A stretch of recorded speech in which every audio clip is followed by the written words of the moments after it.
तो आज स्टार्ट करते हैं। पहले इलस्ट्रेशन 4 से इस पर आप सी का सिंबल बना लेना। ये कॉन्सेप्चुअल क्वेश्चन है एग्ज़ाम के लिए 5 नंबर का, ठीक है ना, क्योंकि डिविडेंड के कॉन्सेप्ट का एक ही क्वेश्चन है दे रखा है बुक में, ये वाला।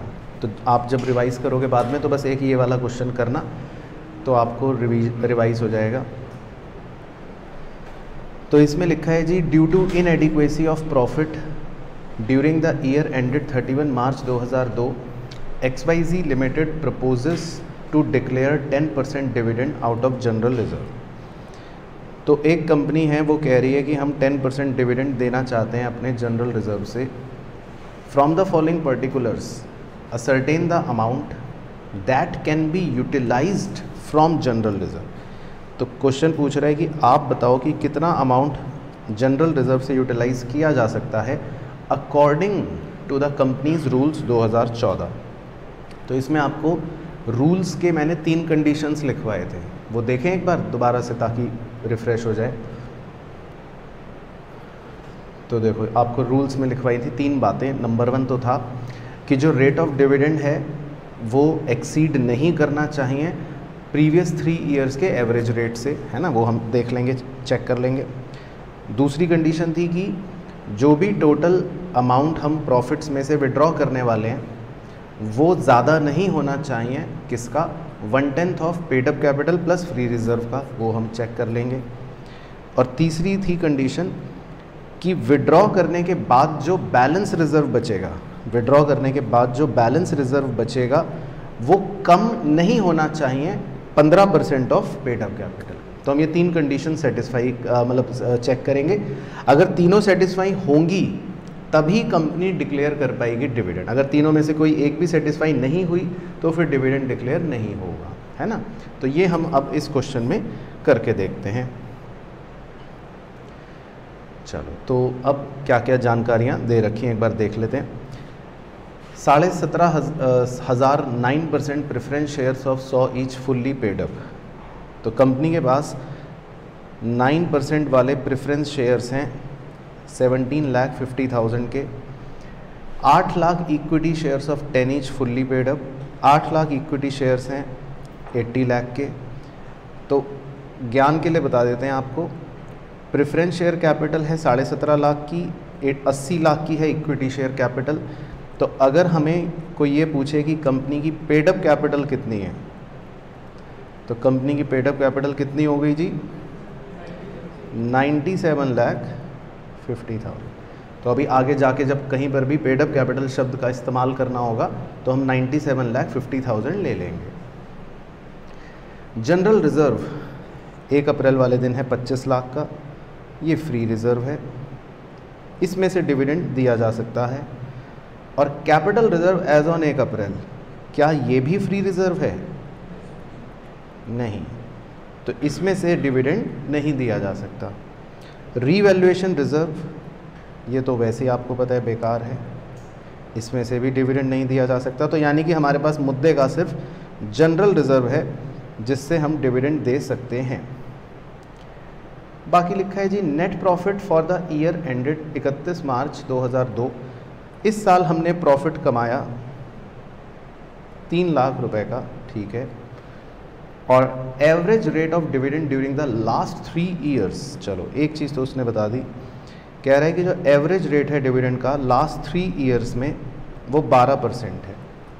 और कंपनी इस साल कितना डिविडेंड देना चाह रही है, 10%। तो चलो कम से कम ये पता चल गया कि पहली कंडीशन तो सेटिस्फाई हो रही है, क्योंकि हमारा जो इस साल डिविडेंड का रेट है वो 3 साल के एवरेज रेट को एक्सीड नहीं कर रहा है, ठीक है। चलो, तो कैसे करना है अब हम साथ में करते हैं सॉल्व। तो एग्ज़ाम में किस तरीके से करें, लिखो सॉल्यूशन।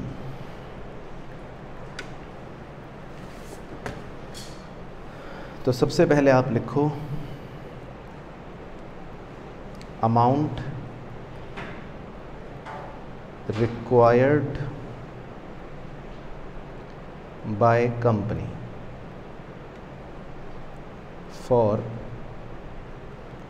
Equity dividend.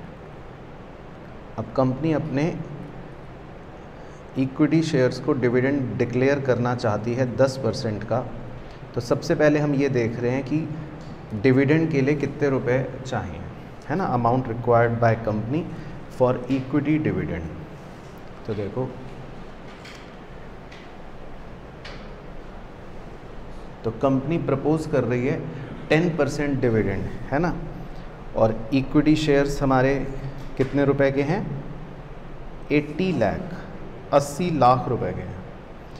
तो इसका मतलब 80 लाख रुपए के अगर इक्विटी शेयर्स हैं और कंपनी 10% डिविडेंड डिक्लेयर करना चाह रही है, तो इसका मतलब कंपनी को कितने रुपए की आवश्यकता है, 8 लाख। तो इसका मतलब कंपनी को 8 लाख रुपए इक्विटी डिविडेंड मतलब देने का वो सोच रही है। पहले ये हो गया, ठीक है, पहले इतना हो गया। तो इसका मतलब कंपनी 8 लाख रुपए का इक्विटी डिविडेंड देना चाहती है। अब हम ये देखते हैं कि भाई हमारा इस साल का प्रॉफिट कितना है, net profit for the year. इस साल हमने कितना मुनाफा कमाया, net profit for the year. इस साल हमने कितने रुपए कमाए, ये दे रखा था हमें, कितने रुपए कमाए इस साल, 3 लाख, बिल्कुल सही, 3 लाख। तो अब देखो, आपको दोनों बातों को अब जोड़कर देखना है। कंपनी कह रही है कि मैं 8 लाख रुपए इक्विटी डिविडेंड देना चाहती हूँ, लेकिन कंपनी ने इस साल कितना प्रॉफिट कमाया है, सिर्फ 3 लाख। तो अगर कंपनी अब 8 लाख रुपए का इक्विटी डिविडेंड देना चाहती है, तो उसको कितने रुपए कम रह पड़ गए, 5 लाख वैसे तो वो ये 5 लाख कहाँ से ले सकती है, फ्री रिजर्व से ले सकती है ना। पहले इतनी बात क्लियर हो गई, ठीक है। तो 95% बच्चों को यही लगता है और फिर एग्ज़ाम में गलत हो जाएगा। अब हमको सोचना है क्यों। तो मैं एक शब्द को हाईलाइट करूंगा और फिर आपको देखूंगा कि आपके दिमाग की बत्ती जली कि नहीं। इक्विटी डिविडेंड, लगाओ बुद्धि।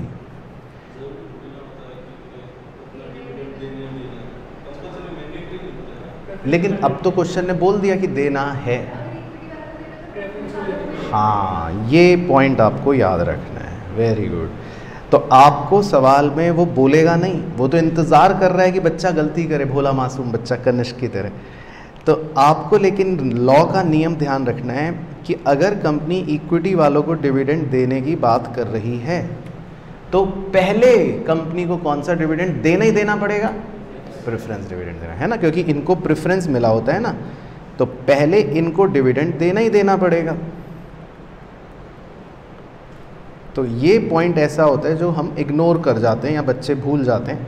तो आपको ये लेकिन ध्यान रखना है, कभी भी जब हम इक्विटी डिविडेंड देने की बात करते हैं तो पहले हमेशा किसको डिविडेंड देना ही पड़ेगा, प्रेफरेंस वालों को।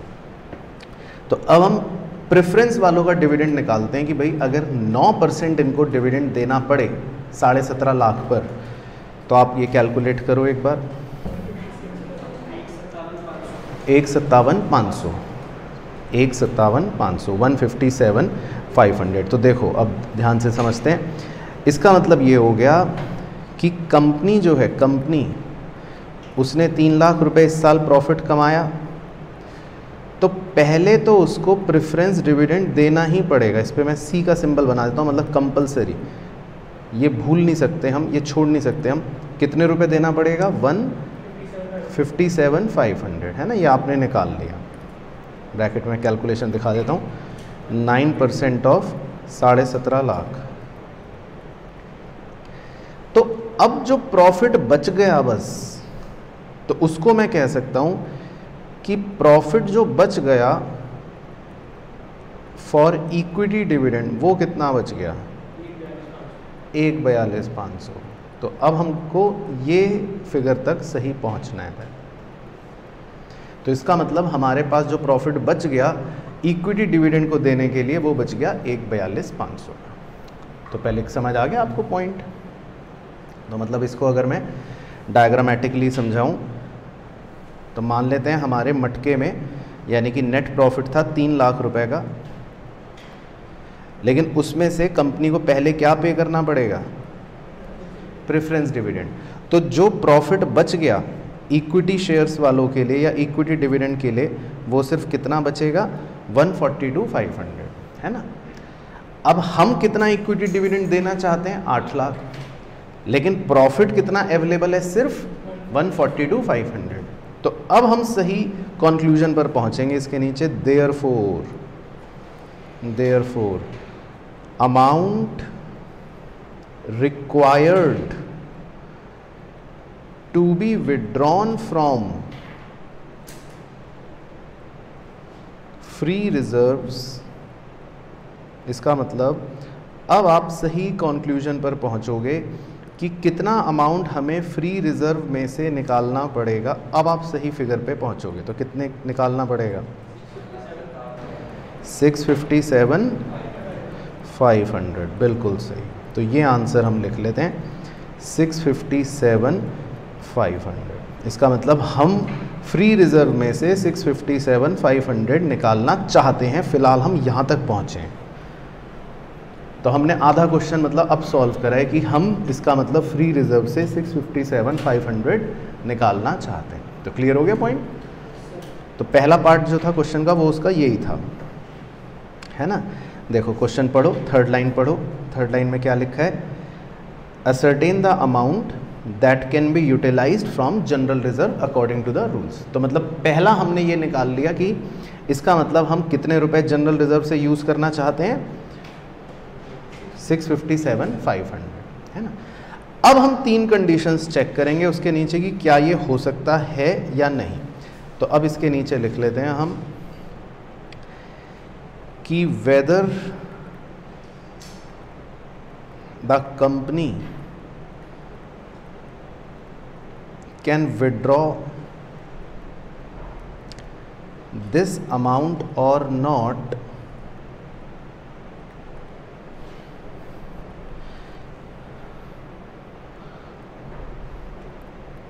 will be checked। अब कंपनी ये अमाउंट विड्रॉ कर सकती है या नहीं, अब ये चेक किया जाएगा। तो लिखते हैं इसके नीचे कंडीशन 1। तो कंडीशन 1 पहले बताओ, आप बताओ क्या थी? कंडीशन 1 थी कि जो रेट है वो ज़्यादा नहीं होना चाहिए किसके? Average rate of 3 years, preceding 3 years, है ना। तो अब हमारा रेट कितना है इस सवाल में? 10%, और प्रीसीडिंग 3 ईयर्स का एवरेज रेट है 12%, तो ज़्यादा नहीं है, है ना। तो हम कहेंगे देयरफॉर कंडीशन 1 इज सेटिस्फाइड। पहली कंडीशन तो चलो सेटिस्फाई हो गई, कोई टेंशन नहीं है। Condition 1 is satisfied. तो क्लियर हो गया। फिर कंडीशन 2। अब कंडीशन 2 आप ही देख के बताओ अंग्रेजी पीछे से।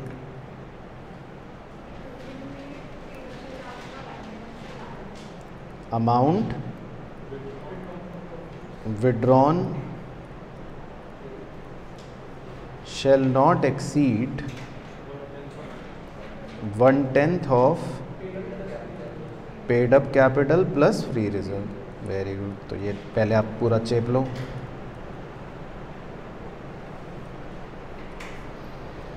कि भाई जो अमाउंट हम विड्रॉ करना चाह रहे हैं फ्री रिजर्व से, है ना, वो अमाउंट नहीं, सिक्योरिटी प्रीमियम नहीं है, चेक करो, मैंने तो नहीं लिखवाया।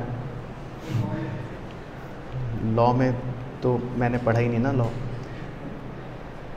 तो amount withdrawn shall not exceed 1/10 किसका? Paid up capital plus free reserve. भाई वही लिखना है जो मैंने लिखवाया है और जो हमारे मुंशीगिरी में है। तो अब अमाउंट विड्रॉ हम कितना करना चाह रहे हैं वो फिगर लिखते हैं, है ना। इसीलिए पहले ये निकाला था कि हम अपने फ्री रिजर्वों से कितने रुपए निकालना चाहते हैं? 657,500। तो हमें ये चेक करना है कि भाई ये अमाउंट जो है 657,500 ये ज़्यादा नहीं होना चाहिए 1/10 of paid up plus free reserve के। तो अभी पहले इधर का RHS लिख लेते हैं। 1/10 ऑफ पेड अप कैपिटल कितनी है? पेड अप कैपिटल 9750, वो हमने बात करी थी, प्लस फ्री रिजर्व कितना है? 25 लाख। तो अब ये गणित आप करके कितना आ रहा है, 12 लाख पूरा सॉल्व करके, ठीक है। तो इसका मतलब हम कह सकते हैं कि भाई 657,500 एक्सीड नहीं कर रहा 12,25,000 को, है ना। अगर एक्सीड कर जाता तो मैं यहीं पे कह देता कंडीशन 2 सेटिस्फाई नहीं हो रही तो नहीं मिलेगा डिविडेंड। लेकिन जो अमाउंट विड्रॉ हो रहा है वो एक्सीड नहीं कर रहा, तो देयरफॉर इक्वल भी नहीं हो सकता, मतलब इक्वल हो सकता है, एक्सीड नहीं करना चाहिए। नॉट ग्रेटर का मतलब है लेस देन इक्वल टू, तो इक्वल अगर हो जाता तब भी टेंशन नहीं थी, एक्सीड नहीं करना चाहिए, तो हम कह सकते हैं कि कंडीशन 2 इज सेटिस्फाइड। ठीक है, चलो ऐसे ही आप पीछे से देख के अब कंडीशन 3 भी बताना। कंडीशन 3 बोलो पीछे से देख के, पूरी अंग्रेजी जो मैंने लिखवाई वही वाली, लॉ वाली नहीं। बैलेंस रिजर्व्स आफ्टर विड्रॉल, कि भाई विड्रॉ करने के बाद जो बैलेंस रिजर्व बचेंगे shall not be less than, इस बार होगा लेस देन, कि shall not be less than किससे, 15% ऑफ पेड अप कैपिटल। इस बार फ्री रिजर्व नहीं है,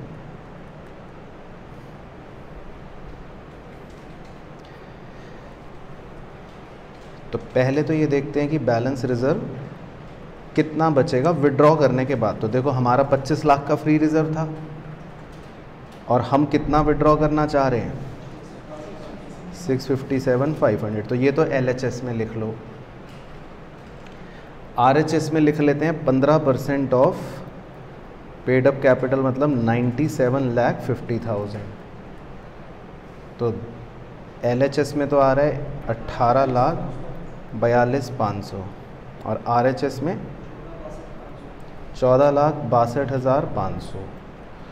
तो इसका मतलब ये लेस देन नहीं है, सही है मतलब, है ना। इसका मतलब 18,42,500 लेस नहीं है, तो लेस नहीं होना चाहिए था, मतलब हमारे पास रिज़र्व अच्छे खासे बचे हुए हैं। इसका मतलब है कि भाई हमारे पास रिज़र्व जो है वो बचे होने चाहिए, कम से कम 15% ऑफ द कैपिटल। तो हमारे पास रिज़र्व जो है वो लेस नहीं है, सही बचे हुए हैं। तो मतलब हम लिख सकते हैं देयरफॉर कंडीशन 3 इज सेटिस्फाइड।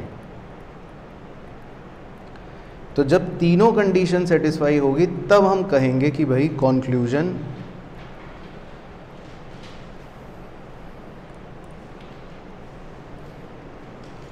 क्या, कॉन्क्लूजन कि कंपनी कैन डिक्लेयर 10% डिविडेंड। तो ये मतलब अब हम कह सकते हैं कॉन्क्लूजन के साथ कि अब जो है कंपनी डिक्लेयर कर सकती है 10% डिविडेंड, क्योंकि तीनों कंडीशन सेटिस्फाई हो रही है। कोई एक भी ना होती तो हम मना कर देते। ठीक है, तो समझ आ गया सबको। चलो तो एक बार किताब वालों का भी दिखा देते हैं आपको।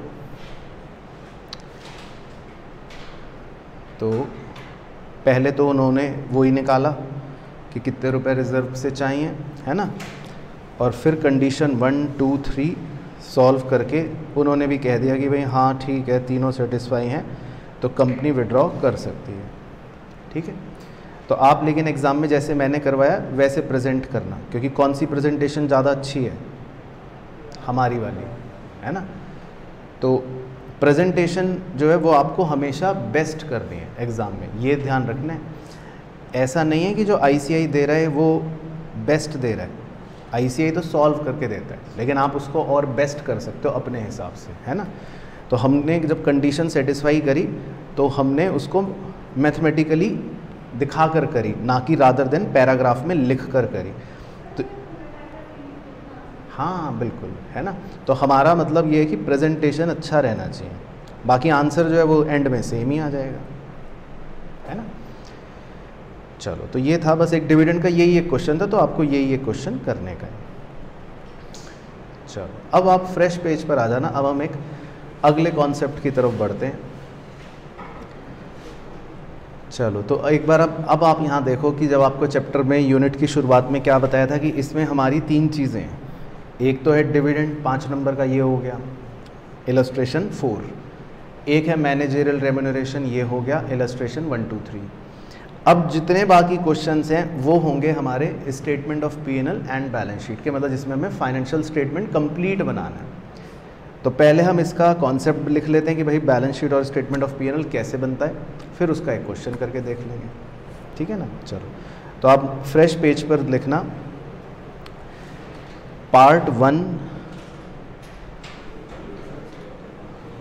Of schedule 3, part 1 of schedule 3 of companies act 2013। तो पार्ट 1 का मतलब क्या, बैलेंस शीट। तो पहले हमेशा बैलेंस शीट बनेगी और बाद में हमेशा P&L बनेगा, है ना। तो बैलेंस शीट का स्ट्रक्चर बना लेते हैं। Particulars, note number, current year, previous year.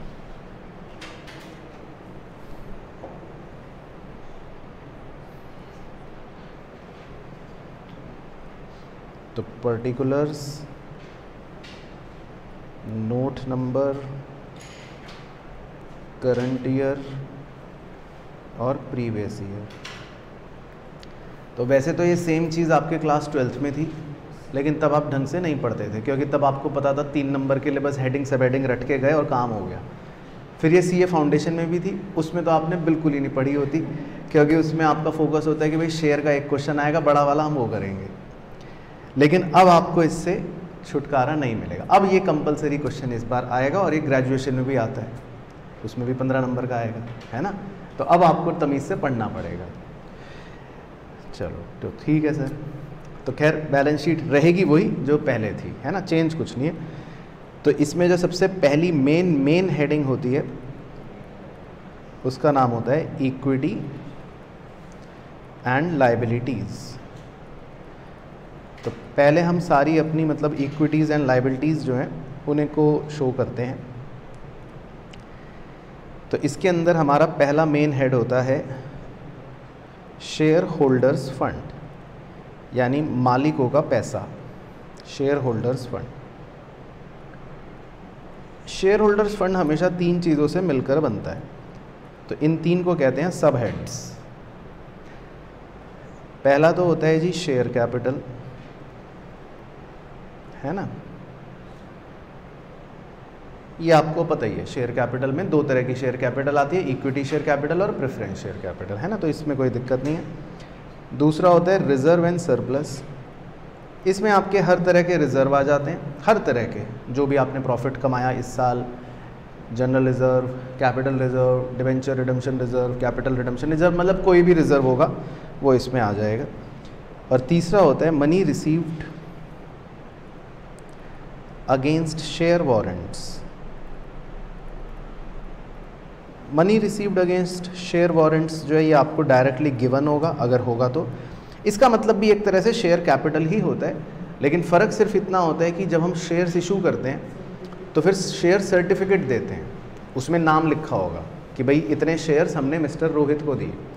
लेकिन जो शेयर वारंट होता है उसमें जब हम पैसा लेते हैं तो बदले में आपको सर्टिफिकेट नहीं देते, खाली एक शेयर वारंट देते हैं जिसमें नाम नहीं लिखा होगा आपका, यानी कि ये एक बियरर इंस्ट्रूमेंट बन गया कि भाई आप किसी और को दे दोगे वो मालिक हो जाएगा, है ना। तो ये भी मतलब it is as good as share capital only. मन से आप इसको ये सोच लो, ये शेयर कैपिटल ही है, लेकिन बस ये गोद लिया हुआ बेटा है तो इसको अलग से दिखा दिया। उसके बाद है जी दूसरा main head share application money pending allotment. Share application money pending allotment, ये अपने आप में मेन हेड मतलब हमें डायरेक्टली गिवन होगा। इसका मतलब सिंपल सा है कि जब हम एप्लीकेशन का पैसा तो ले लेते हैं, लेकिन अभी शेयर्स अलॉट करने में कभी कभी 2-3 महीने का टाइम होता है, क्योंकि आज मैंने एप्लीकेशन मनी लिया तो ऐसा तो नहीं कि आज ही शेयर्स दे दूंगा, 2 महीने बाद शेयर अलॉटमेंट होता है। तो उन 2 महीनों तक ये बैलेंस शीट में यहाँ पे अलग से नज़र आ जाएगा। 2 महीने बाद जैसी शेयर्स अलॉट करूँगा तो ये भी ऑटोमेटिकली क्या ही बन जाएगी, share capital.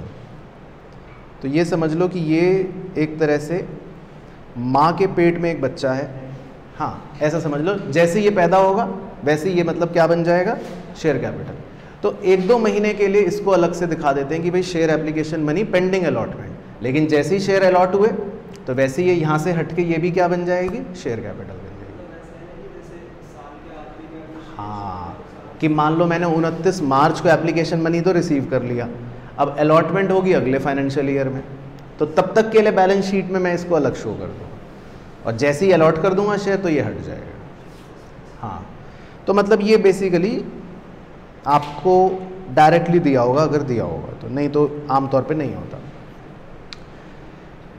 Number 3 main head जो है वो बहुत ही इम्पॉर्टेंट है, इसका नाम होता है जी नॉन करंट लाइबिलिटीज़, लंबी अवधि की लाइबिलिटियाँ।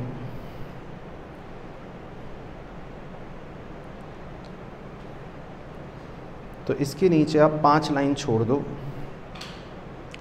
5 लाइन छोड़ के चौथा मेन हेड भी लिख लो। चौथे मेन हेड का नाम होता है करंट लाइबिलिटीज़। तो ये दोनों सिंपल है वैसे तो, लेकिन हाँ समझ में आनी चाहिए। नॉन करंट लाइबिलिटी मतलब वो लाइबिलिटियाँ जो 1 साल से लंबी वाली होंगी, और करंट लाइबिलिटीज़ मतलब वो लाइबिलिटियाँ जो 1 साल से छोटी वाली होंगी। उस हिसाब से हम इनको डिस्टिंग्विश कर लेते हैं।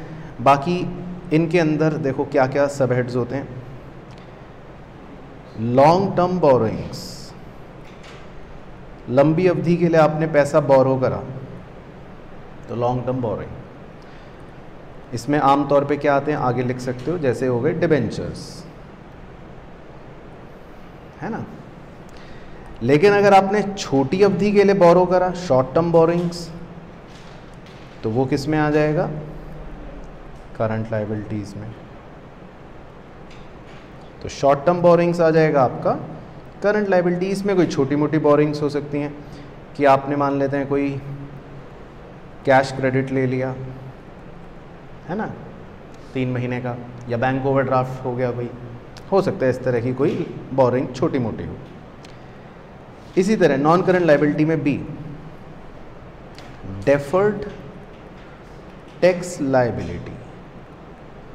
इस पर हमें वैसे एक अकाउंटिंग स्टैंडर्ड पढ़ना है, अकाउंटिंग स्टैंडर्ड 22, तो उसमें आपको और जानकारी मिल जाएगी, तो घबराने की बात नहीं है। लेकिन हाँ, अभी के लिए एक छोटी सी लाइन लिख लो, बस छोटी सी लाइन लिख लो, AI greater than TI। Sir इसका क्या मतलब है, तो तुम्हें कैसे पता है? 12th में बताया था तो याद है वो वाला, वेरी गुड बिल्कुल सही याद है। तो AI का मतलब होता है अकाउंटिंग इनकम, और TI का मतलब होता है टैक्सेबल इनकम। अकाउंटिंग इनकम का मतलब होता है जो हम अपनी किताब में हम निकालते हैं इनकम। मैं अपनी बुक्स बनाकर कहता हूँ मेरी इनकम है 100 रुपये, लेकिन अगर वही इनकम जब टैक्स अथॉरिटीज़ निकालती हैं, कानून निकालता है, कानून कहता है कि भाई आपकी इनकम तो है 90 रुपये, तो मैं कह रहा हूँ 100 रुपये है, कानून कह रहा है 90 रुपये है। तो अगर कभी अकाउंटिंग इनकम ज़्यादा होती है टैक्सेबल इनकम से, जैसे मेरे एग्जांपल में 10 रुपये एक्स्ट्रा है, तो उस 10 रुपये एक्स्ट्रा को कहते हैं डेफर्ड टैक्स लायबिलिटी, है ना। अभी के लिए इतना काफ़ी है, बाकी हम AS 22 में भी पढ़ लेते हैं। तो बस आप इतना लिख लो, AI greater than TI। Direct दे रखा हुआ है तो आपको दिमाग नहीं लगाना, इस पूरी बैलेंस शीट में कहीं दिमाग नहीं लगेगा, सब डायरेक्ट दे रखा होगा। इसी तरह C, other long term liabilities. अब कुछ और भी लॉन्ग टर्म लाइबिलिटीज़ हो सकती हैं, वो जब होंगी तब देखेंगे, लेकिन वो आपको पढ़ के पता लग जाएगा, वो 12 महीने से लंबी की होती है। जैसे इसका एक एग्जांपल हो सकता है प्रीमियम ऑन रिडम्पशन, क्योंकि प्रीमियम ऑन रिडम्पशन आपको पता है कि मेरे को डिवेंचर 5 साल बाद रिडीम करने, तब मुझे पैसा देना पड़ेगा एक्स्ट्रा।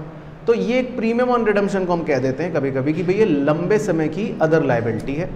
तो कोई भी liability other long term liability हो सकती है जो 1 साल से ज़्यादा की हो। और इसी तरह होते हैं डी, लॉन्ग टर्म प्रोविजंस। अब आपने कोई प्रोविज़न बनाया, जैसे आपने बनाया प्रोविज़न फॉर ग्रेच्युटी, है ना, कि आपने कोई प्रोविज़न बनाया, लिख लो चाहे आगे, प्रोविज़न फॉर ग्रेच्युटी। अब ग्रेच्युटी तो कब दी जाएगी? रिटायरमेंट के टाइम पे, आपको पता है 15-20 साल के बाद।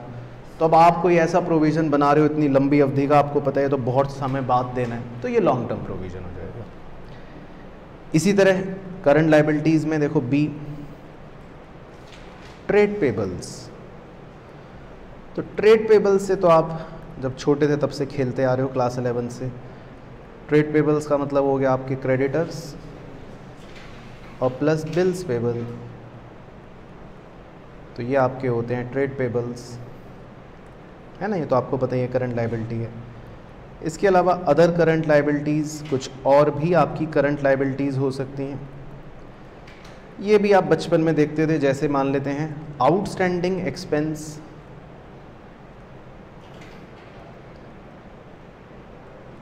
या अनअर्न्ड इनकम, जैसे मान low income received in advance, है ना। ये सब आपकी करंट लाइबिलिटीज़ हैं, अदर करंट लाइबिलिटीज़ हैं कि भाई छोटी अवधि की दूसरी लाइबिलिटियाँ। और डी, शॉर्ट टर्म प्रोविज़न।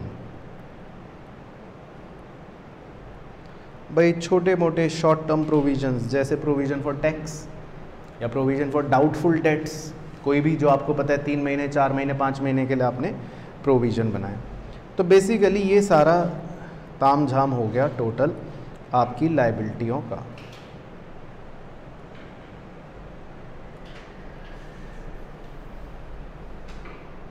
ठीक है, तो ये तो हो गई आपकी लाइबिलिटियाँ। फिर लाइबिलिटियों के बाद आता है जी आपका एसेट्स।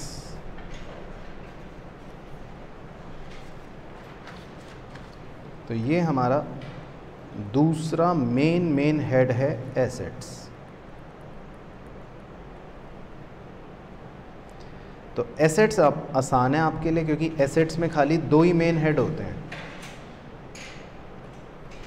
कौन कौन सा? पहला मेन हेड नहीं, पीपी तो सब हेड है पीपी तो सब हेड है। हाँ, मेन हेड 2 ही हैं। पहला होता है नॉन करंट एसेट,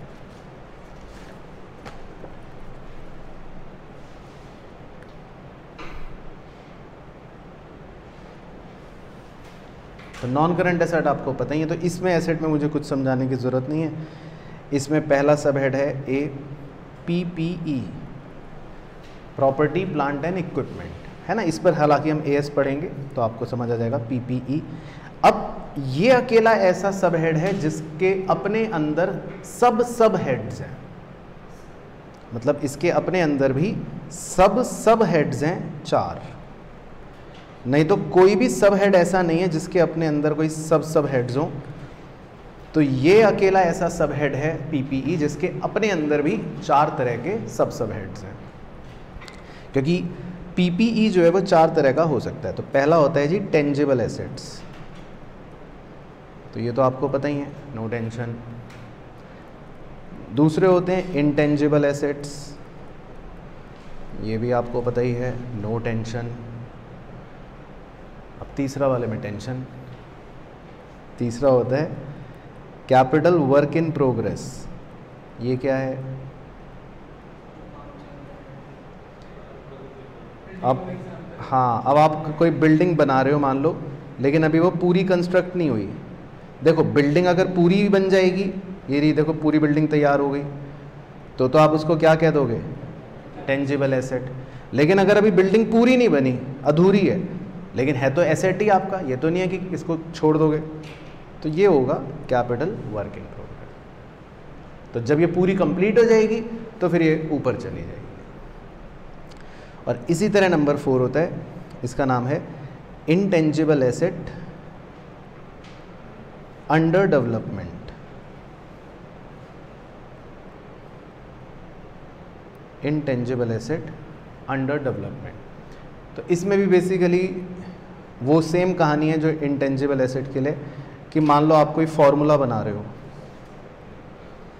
ठीक है, अभी आप सोच रहे हो कि क्या होगा, तो अभी फ़िलहाल ये इंटेंजिबल एसेट जो है पूरा कंप्लीट नहीं हुआ है, लेकिन मान लो आपने इस फॉर्मूले को सोचने में, इसके बनाने में 5 लाख रुपए खर्च कर दिए, 2 साइंटिस्ट लगे हुए हैं, तो अब ये 5 लाख रुपए भी तो मतलब आप मानोगे ना भाई खर्च तो हुए, एक्सपेंस आप दिखा नहीं सकते, तो आप इस 5 लाख को भी अपने एसेट की तरह शो करोगे और इसको नाम दे दोगे कि भाई अभी इंटेंजिबल एसेट जो है वो डेवलपमेंट में है, मैं एक फार्मूला बना रहा हूँ बहुत तगड़ा, पानी से गाड़ी चलाने वाला, तो ये हो गया इंटेंजिबल एसेट अंडर डेवलपमेंट। तो ये बेसिकली पीपीई हो गए आपके। बाकी सब बच्चों वाले हैं। अब सब हेड्स बी है नॉन करंट इन्वेस्टमेंट्स, कि भाई लंबी अवधि के इन्वेस्टमेंट्स कर रखे हैं आपने, कुछ शेयर्स वेयर्स खरीद रखे हैं 10 साल 20 साल के लिए, ये वो। सी हो गया deferred tax asset, deferred tax asset, तो इसमें बस लिख लो क्या, AI लेस देन TI, यानी कि इस बार समझ गए ना क्या खेल है, accounting income less than taxable income. बाकी AS22 में डिटेल में आप सीख जाओगे। D है long term loans and advance, आपने लंबी अवधि के लिए लोगों को लोन्स दे रखे हैं, एडवांस दे रखे हैं, तो वो आ गए। उसके बाद E other non current assets, और अगर कोई और भी आपको लगता है कि लंबी अवधि का एसेट है जो ऊपर की कैटेगरी में नहीं आ पा रहा, तो उसको हम डाल देंगे अदर नॉन करंट एसेट्स, है ना। तो ये नॉन करंट एसेट्स के 5 सब हेड्स हैं, मेनली सारे लॉन्ग टर्म वाले हो गए। फिर दूसरा मेन हेड होता है करंट एसेट्स।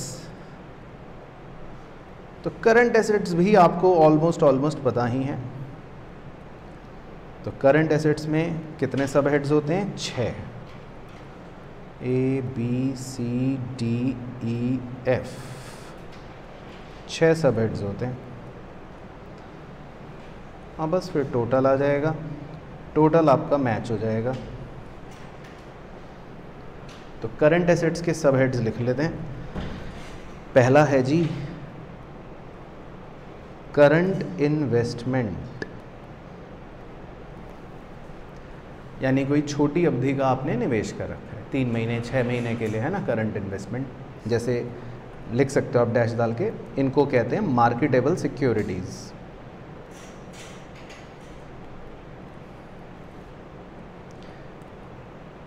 दूसरे हो गए इन्वेंट्रीज। तो इन्वेंट्रीज में क्या क्या आ जाता है? Raw materials, work in progress, finished goods, stock in trade. ये 4 तो गली मोहल्ले में बच्चे खेलते हैं, और 2 और हैं गंदे वाले, उसको हरे रंग से लिखेंगे, लूज टूल्स और स्टोर्स एंड स्पेयर्स।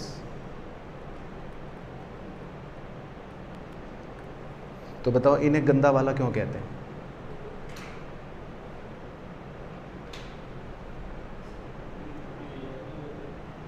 रटा तो था या ये नहीं रटा था? इन्हें गंदा वाला इसलिए कहते हैं क्योंकि जो बाकी इन्वेंट्री होती है ना, वो आपकी डब्बा बन के सेल हो जाएगी, बिक जाएगी। स्टॉक का मतलब क्या होता है? इन्वेंट्री का मतलब क्या होता है? जो माल आप बेचोगे। लेकिन जो हमारे लूज टूल्स पड़े होते हैं, कुछ पेचकस पड़ा है, प्लास पड़ा है, ये सब चीज़ें, या जो स्पेयर पार्ट्स होते हैं, है ना, वो सिर्फ पड़े हुए हैं जो फैक्ट्री के अंदर ही रहेंगे, आप उन्हें बेच नहीं सकते, ये लिक्विड नहीं है। तो फिर किस में डालें? ये भी बात है ना। अगर जो लूज टूल पड़ा हुआ है उसको हम नॉन करंट एसेट में डाल नहीं सकते, क्योंकि वो तो कितने रुपए की चीज़ है, 100 रुपए की चीज़ है, 50 रुपए की चीज़ है, तो उनको हम इसीलिए इन्वेंट्री में डालते हैं, है ना। तो है ये शॉर्ट टर्म एसेट इन्वेंट्री, लेकिन ये बेची नहीं जा सकती, तो ये इलिक्विड होती है। तो बचपन में याद है आपको जब करंट रेशो सिखाते थे तो कहते थे कि भाइयों इन्वेंट्रियों में इन दोनों को मत लेना, है ना, तब तो रट रखे थे ना। तो वो इसीलिए सिखाते थे कि भाई करंट रेशो में ये करंट एसेट्स हैं वैसे तो, पर ये बिकते नहीं है। अदर करंट एसेट्स में आता है प्रीपेड एक्सपेंस, वो भी नीचे आएगा थोड़ी देर में। तो इनको हम इन्वेंट्री का भाग मानते हैं, क्योंकि ये कहीं ना कहीं मशीनों में यूज़ होने के लिए ही रखे गए हैं। जैसे रॉ मटेरियल भी मशीन के अंदर जाएगा, वो बस प्रोडक्ट बन जाएगा, लेकिन जो लूज टूल्स और स्पेयर पार्ट्स हैं वो भी मशीन के लिए ही रखे हुए हैं, बस ये है कि वो प्रोडक्ट नहीं बनेगा, तो इसलिए इनको इन्वेंट्री बोलते हैं। बाकी ICAI को चिट्ठी लिखो कि भाई AS2 में तब्दीली करें और इनको कृपया अदर करंट एसेट में डालें, तो शायद आपकी बात मान ली जाए, ठीक है। लेकिन फ़िलहाल जब तक AS2 कह रहा है कि इनको इन्वेंट्री लेना है तो हम इन्वेंट्री ही ले लेंगे। लेकिन ठीक है, तो हमको याद रखने इन्वेंट्रीज़ के 6 पॉइंट्स हो गए। उसके बाद नेक्स्ट वाला सिंपल है, आपको पता ही होगा, ट्रेड रिसीवेबल्स।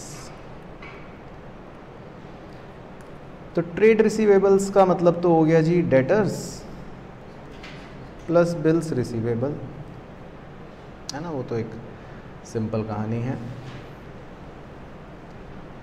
उसके बाद D, ये भी आपको शायद पता हो, कैश एंड कैश इक्विवेलेंट्स।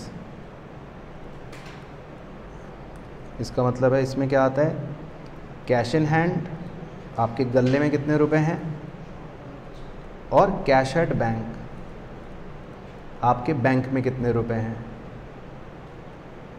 अब इसमें बैंक में कितने रुपए हैं में कैच हो सकता है, मतलब एक ट्विस्ट ये हो सकता है कि वो क्वेश्चन में ऐसे बोल दे कि आपने बैंक में FD करवा रखी है, फिक्स डिपॉजिट, तो बच्चे को लगता है अच्छा बैंक में पैसे हैं तो ये तो कैश इक्विवेलेंट है। लेकिन अगर बैंक में FD में पैसे हैं तो वो इन्वेस्टमेंट है। बैंक में अगर FD में पैसे हैं तो वो क्या है, इन्वेस्टमेंट है, क्योंकि FD तो आपने 5 साल के लिए रखी है ना। तो यहाँ पर जो कैश एट बैंक कहना चाह रहा है वो, तो ये बैंक का मतलब है करंट अकाउंट, चालू खाते में कितने रुपए हैं, क्योंकि बिजनेस में आप चालू खाते में यानी करंट अकाउंट में जो पैसा रखते हो वो एक कैश इक्विवेलेंट होता है कि जब चाहा निकाल लिया, जब चाहा पैसे डाल लिए। लेकिन बैंक में अगर FD में पैसे हैं तो फिर वो लॉन्ग टर्म इन्वेस्टमेंट है ना। तो ये भी मतलब एक लॉजिकल पॉइंट ध्यान रखना है। बाकी E, ये भी आपको पता होगा, E का नाम है जी short term loans and advance. भाई छोटी अवधि का कोई आपने लोन दिया, एडवांस दिया, ये सब। और लास्ट जो बच गया, कहीं नहीं गया, अदर करंट एसेट्स, उसमें आप एग्जाम्पल लिख सकते हो। बच्चों वाले 2 हैं, एक है जी प्रीपेड एक्सपेंस और एक है एक्रूड इनकम।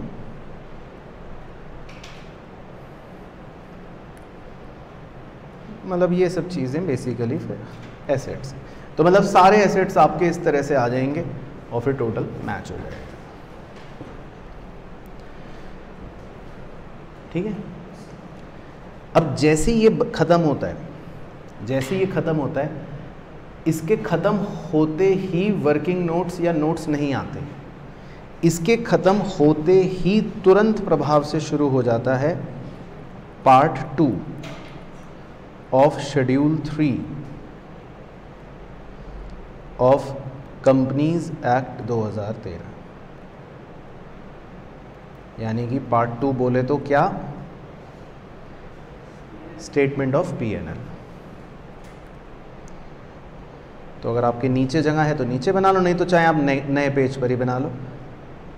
ऐसा नहीं है कि तुरंत प्रभाव से शुरू करने का मतलब है कि आपको भी तुरंत प्रभाव से शुरू करना है, लेकिन आप नए पेज पे भी बना सकते हो।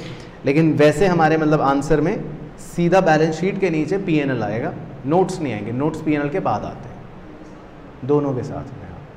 तो नोट नंबर जो होते हैं वो सीक्वेंस में डले हुए होते हैं, ऊपर से डले हुए होंगे बैलेंस शीट से, और कॉन्टिन्यूएशन में P&L तक एंड हो रहे होंगे, है ना। जैसे आपको अगर याद हो आपने बैंकिंग कंपनीज में बनाया था, है ना, तो ऐसी इसमें भी सेम तरह से होता है।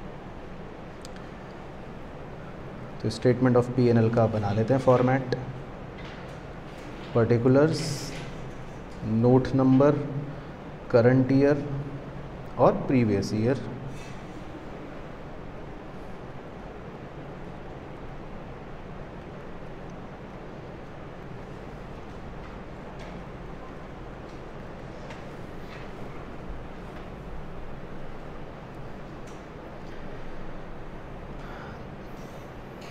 तो बताओ जी,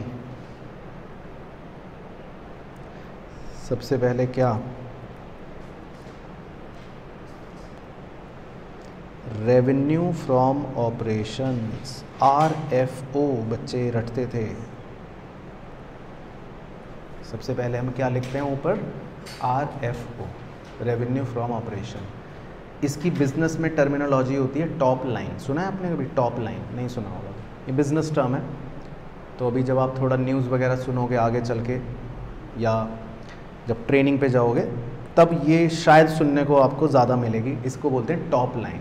टॉप लाइन का मतलब होता है कि हमारे P&L में सबसे टॉप पर क्या लिखी होती है? सेल्स लिखी होती है या टर्नओवर लिखा होता है, इसको बोलते हैं टॉप लाइन। तो जैसे रेवेन्यू फ्रॉम ऑपरेशन का क्या मतलब है, आप लिख लो डैश डाल के कि भाई इसका मतलब है जो भी हम नेट सेल्स करते हैं, है ना, मतलब जो हमारा मेन काम है, जो आप सेल करते हो, या फिर sale of scrap. Sale of scrap को भी माना जाता है कि ये भी एक मेन काम है। कई बार बच्चों को लगता नहीं है कि ये मेन काम है, लेकिन मैन्युफैक्चरिंग कंपनियां जो होती हैं उनमें स्क्रैप को बेचा जाता है। उनको पता होता है कि हम अगर 5 डब्बे बनाएंगे तो 5 डब्बे बनाने में हमारा ये थोड़ा सा 100 ग्राम केमिकल बनेगा ही बनेगा, स्क्रैप, और वो उनको किसी काम का नहीं होता, तो वो बाज़ार में बेच देते हैं।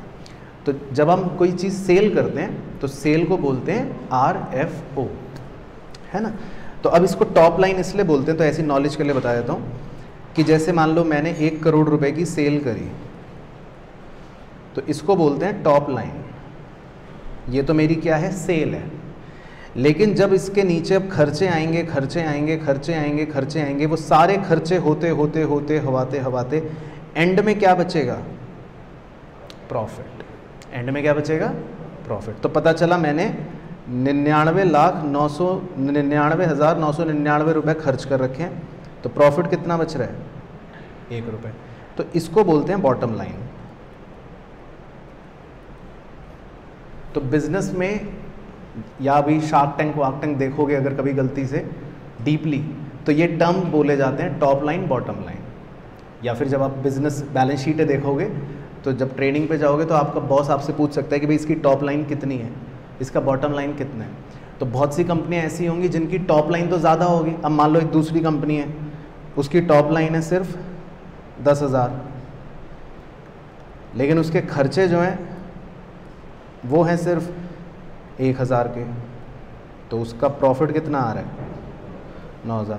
तो टॉप लाइन देखेंगे तो कौन सी कंपनी तगड़ी लगेगी? पहली वाली। पर बॉटम लाइन देखेंगे तो कौन सी बेहतर लगेगी? दूसरी वाली। तो टॉप लाइन मतलब होता है हमेशा सेल या टर्नओवर, और बॉटम लाइन मतलब होता है प्रॉफिट, है ना। तो ये टर्म्स हैं एक्चुअल बिजनेस टर्म्स, तो टॉप लाइन और बॉटम लाइन, ठीक है ना। तो सबसे ऊपर हम लिखते हैं सेल्स, तो यहाँ पर आ गया सेल्स। फिर इसके नीचे हम लिखते हैं अदर इनकम, कि भाई चलो क्या पता आपकी कुछ और इनकम भी हो गई हो। नंबर 2, भाई अदर इनकम का मतलब हो गया अदर इनकम, जैसे profit on sale of asset, या interest received, dividend received, rent received, कुछ भी, मतलब जो भी मेन सेल के अलावा कुछ भी, तो अदर इनकम, सिंपल है ना, कुछ भी। तो फिर हम इन दोनों को जोड़ते हैं हमेशा। 1 और 2 को जोड़ा जाता है। 1 और 2 को जोड़ के कहा जाता है टोटल रेवेन्यू। तो टोटल रेवेन्यू का मतलब है 1 + 2, इसको नाम दे देते हैं, हाँ, टोटल रेवेन्यू 1 + 2, है ना। इसको लिख देते हैं 3। तो टोटल रेवेन्यू का मतलब हो गया कि आपकी सेल भी जुड़ गई और आपकी अदर इनकम भी जुड़ गई। अब हम टोटल रेवेन्यू लिखने के बाद लिखते हैं खर्चे, कि भैया खर्चे क्या हैं, एक्सपेंसेस क्या हैं। तो उनको हम बोलते हैं नंबर 4, एक्सपेंसेस।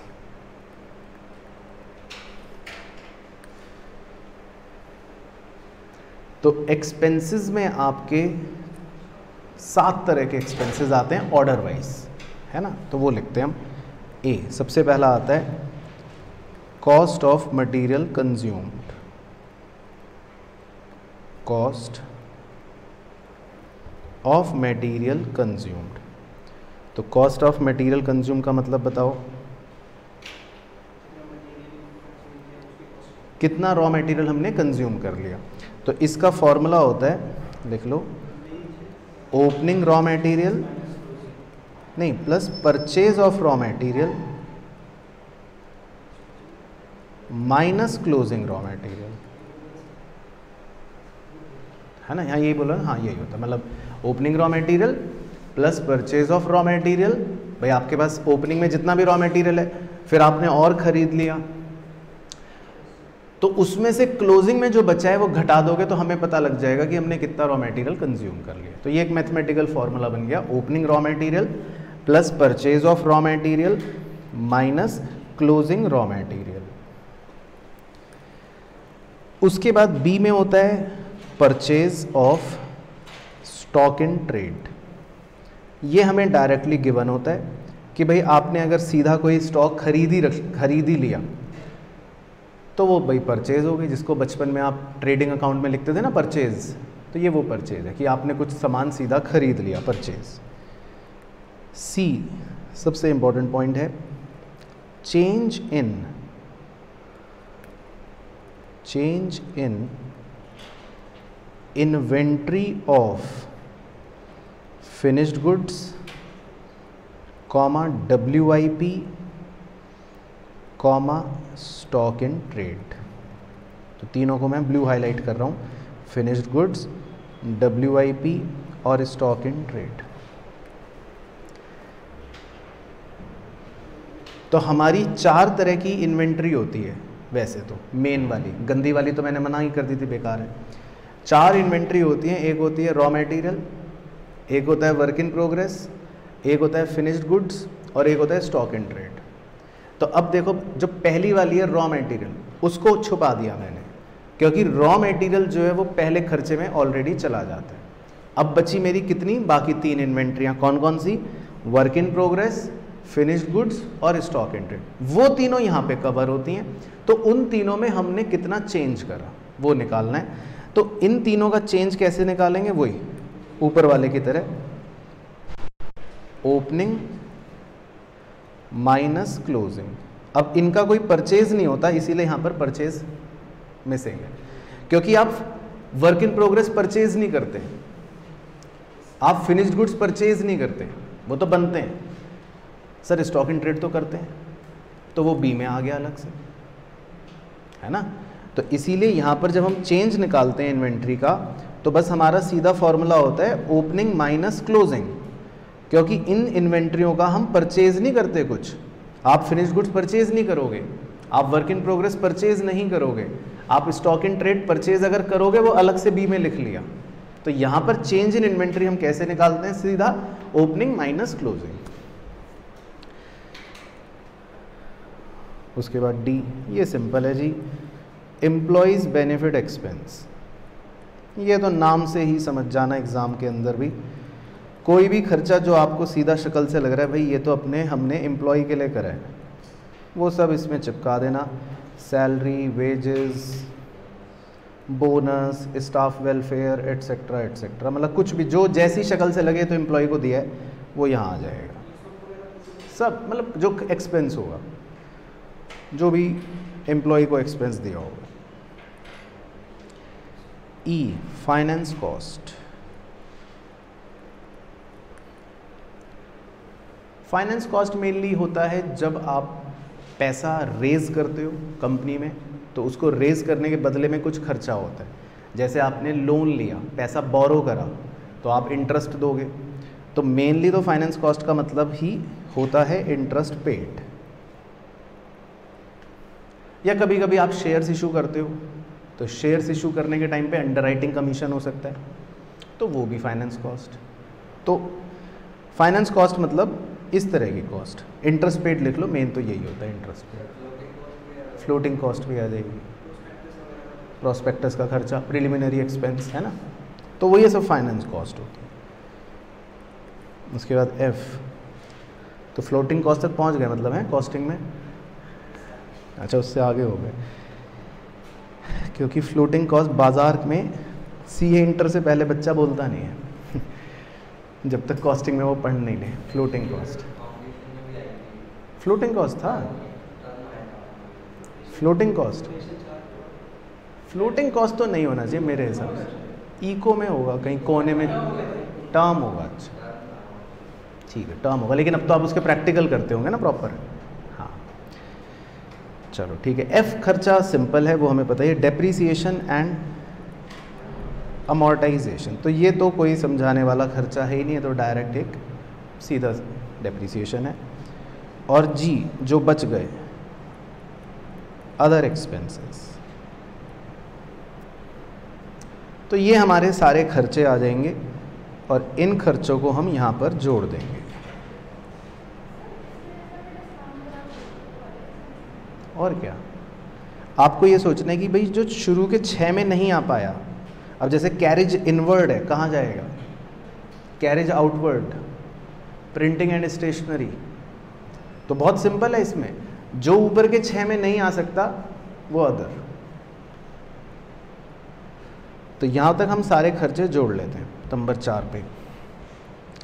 तो फिर हम नंबर 5 में क्या निकालते हैं, प्रॉफिट बिफोर टैक्स, यानी कि टैक्स देने से पहले कितना प्रॉफिट है। तो इसको कैसे निकालते हैं हम, 3 माइनस 4। 3 क्या था,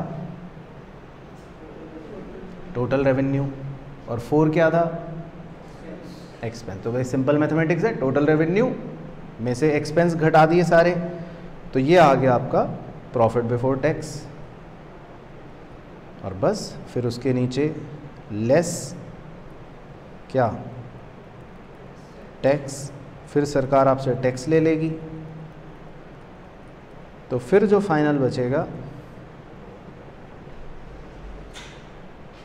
वो होगा जी प्रॉफिट आफ्टर टैक्स, है ना, या जिसको आप कहते हो प्रॉफिट फॉर द ईयर। ये आपका कहाँ चला जाएगा, रिजर्व एंड सरप्लस के अंदर, है ना, क्योंकि प्रॉफिट आफ्टर टैक्स जो भी आप कमाओगे लिख देता हूँ, ये कहाँ चला जाएगा, रिजर्व एंड सरप्लस के अंदर। नहीं वो तो ले जाएंगे बाद में, ऊपर जगह खाली, नहीं इसी साल की भाई, वो तो ऊपर जगह खाली छोड़ देंगे, निकालने के बाद फिर भर देंगे, वो तो इतनी कलाकारी तो हमें करनी आ ही जाएगी ना। हाँ वही टैक्स का मतलब प्रोविजन फॉर टैक्स ही है, इस टैक्स का मतलब प्रोविजन फॉर टैक्स ही है। हाँ तो हमें इस साल हम मेड ही करते हैं, पेड नहीं करते वैसे तो, क्योंकि पे करते करते 2-4 महीने बाद पता चलता है कि अरे ये एक्चुअल टैक्स है ना। तो प्रैक्टिकली हम टैक्स ये जो लिख रहे हैं ये प्रोविजन फॉर टैक्स ही होगा, वो क्वेश्चन से आपको भी पता लग जाएगा।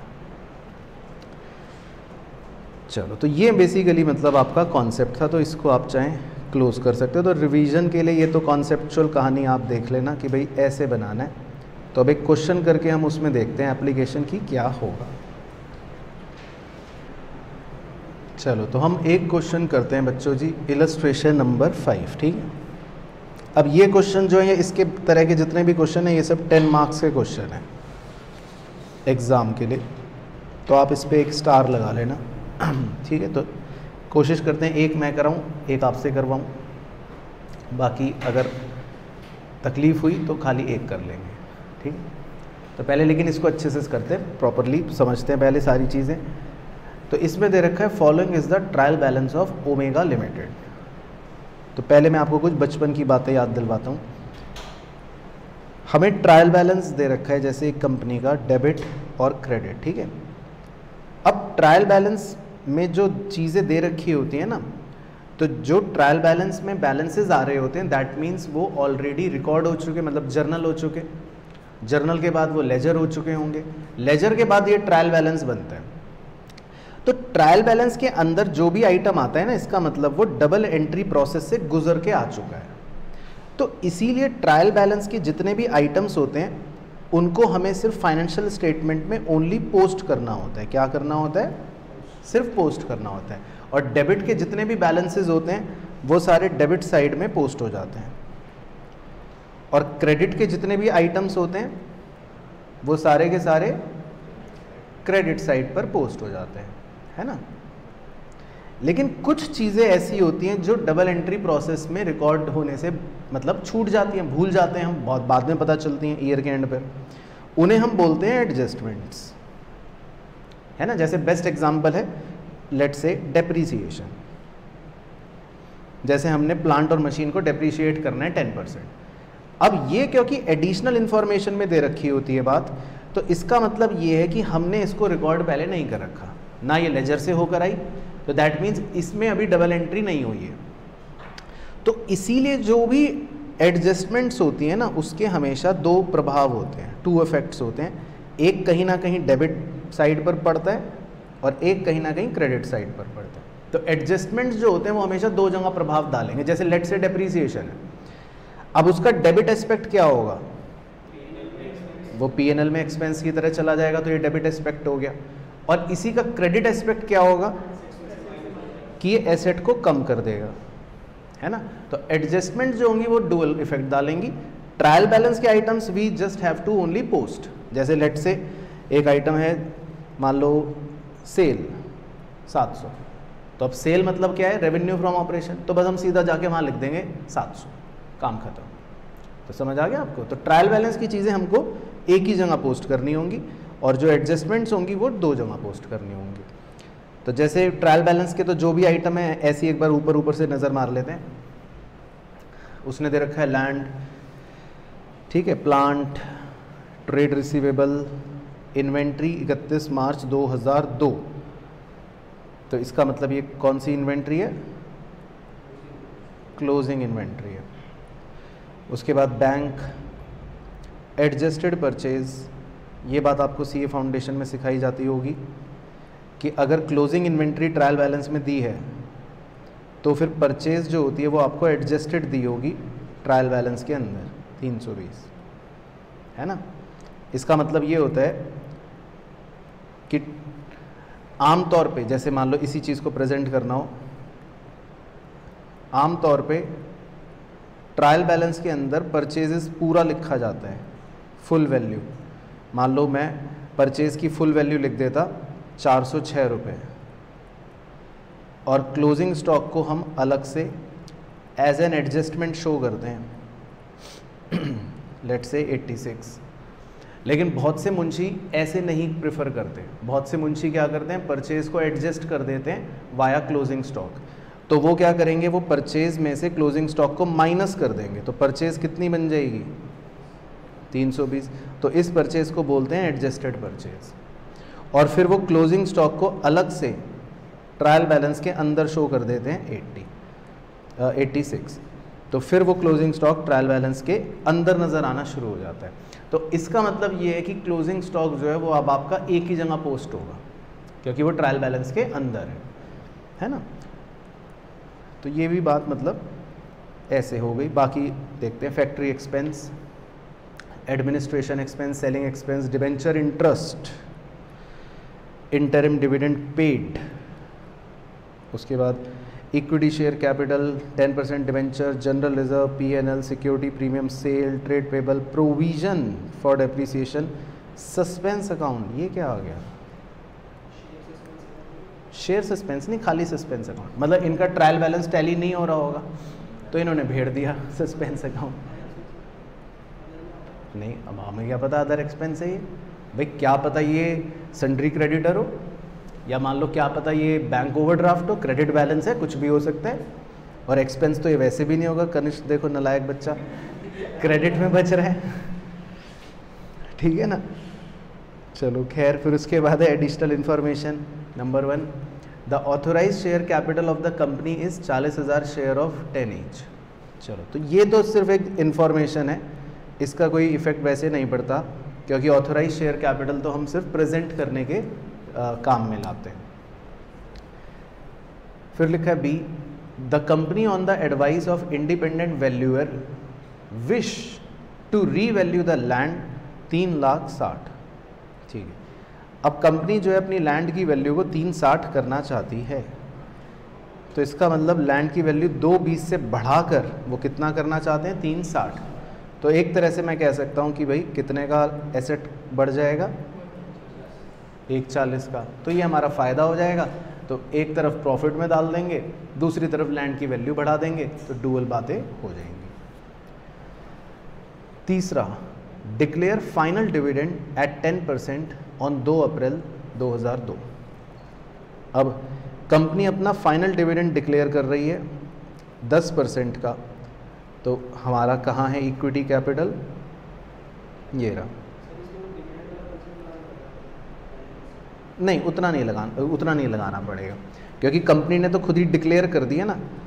तो अब हमको दिमाग नहीं लगाना कि भाई क्या ये कर सकती है या नहीं कर सकती। अब हमें कंडीशन चेक नहीं करनी, क्योंकि अब तो हम कंपनी के मुंशी हैं कि भाई हमें तो फाइनल अकाउंट बनाना है। अब उसने डिक्लेयर कर दिया, इसका मतलब सोच समझ के ही करा होगा। तो 30 रुपये जो है वो फाइनल डिविडेंड है। तो इसके बारे में आपको बताना है कि क्या है। Very good, contingent liability. क्योंकि जब डिविडेंड का कॉन्सेप्ट लिखवाया था तो बताया था ना आपको कि जो फाइनल डिविडेंड होता है वो हम इस साल नहीं रिकॉर्ड करते, है ना। फाइनल डिविडेंड जो होता है वो हम इस साल नहीं रिकॉर्ड करते। तो ये सिर्फ हम अपने फुट नोट में कहाँ दिखाते हैं, कॉन्टिंजेंट लायबिलिटी में। उसके बाद नंबर 4, सस्पेंस अकाउंट ऑफ 4 रुपये रिप्रेजेंट। अब देखो, चलो इसकी बात आ गई। कह रहे 4 रुपये का जो सस्पेंस अकाउंट है ये क्या है। तो सस्पेंस अकाउंट ऑफ 4 रुपये represents cash received for the sale of some of the machinery on 1 April 2001।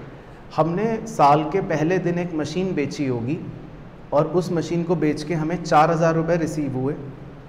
The cost of the machine was 10,000 and the accumulated depreciation thereon being 8,000। तो इन दो बातों से हम ये कह सकते हैं कि इसका मतलब उस मशीन की बुक वैल्यू कितनी रही होगी, 2000, क्योंकि 10,000 उसकी कॉस्ट है और उसका एक्यूमुलेटेड डेप्रीसिएशन 8,000 है। तो दैट मीन्स उसकी बुक वैल्यू कितनी रही होगी, 2000। अब इस मशीन को आपने बेचा कितने में, 4000 में। तो इसका मतलब इसमें 2000 का प्रॉफिट भी हुआ होगा आपको। लेकिन देखो, ये जो गधा मुंशी है उसने 4000 रुपये जो कैश रिसीव हुआ, उसने कैश में मतलब दिखाने की बजाय पता नहीं यहाँ पर कैसे दिख दिया क्रेडिट साइड पर और सस्पेंस अकाउंट में डाल दिया। लेकिन चलो, हमें तो पूरी स्टोरी पता चल गई ना कि भाई ये हुआ है। तो अब हम इस सस्पेंस अकाउंट का कुछ नहीं करेंगे और ये जो स्टोरी उसने बताई इस पर फोकस करेंगे। तो हम अपनी मशीन को कम कर देंगे क्योंकि मशीन बेची गई है, 2000 का मुनाफा हुआ है उस पर फोकस कर लेंगे, 4000 कैश रिसीव हुआ है उस पर फोकस कर लेंगे। तो हम इस पॉइंट को मतलब अलग से डील करके देख लेंगे। उसके बाद नंबर 5 में कह रहा है कि depreciation is to be provided on machine, plant and machine at the rate 10% on cost. ठीक है, तो ये एक सिंपल पॉइंट है कि हम अपनी मशीन को 10% डेप्रीशिएट करेंगे ऑन कॉस्ट। लेकिन ये ध्यान रखेंगे कि जो हमने साल के पहले दिन ऊपर अभी 10,000 की कॉस्ट की मशीन बेच दी है, इस पर नहीं डेप्रीसिएशन लगेगा क्योंकि ये आपने साल के पहले दिन ही बेच दी थी। तो जो बची हुई मशीनें होंगी उन्हीं पर ही फिर हम डेप्रीसिएशन कैलकुलेट कर लेंगे। तो वो ये कह रहा है जी, you are required to prepare Omega limited's balance sheet as on 31 March and statement of P&L with notes for the year ended 31 March 2002 as per schedule 3। Ignore previous year figures and taxation. चलो ठीक है, तो भाई previous year का column नहीं बनाएंगे हम और टैक्स भी कह रहा है कुछ नहीं है। चलो तो करें फिर सॉल्व। आइए, तो एक सुंदर सुशील बड़ा सा ढांचा बनाते हैं पहले। सॉल्यूशन। तो थोड़ा जल्दी जल्दी बनाते हैं, तो प्रेजेंटेशन ज़्यादा अच्छी नहीं करते हुए थोड़ा सा फास्टर वे में बना लेते हैं मेन बातें। तो पर्टिकुलर्स बना लेंगे, नोट नंबर बना लेंगे और एक ही साल का कॉलम, क्योंकि उसने कहा प्रीवियस ईयर का इग्नोर कर देना।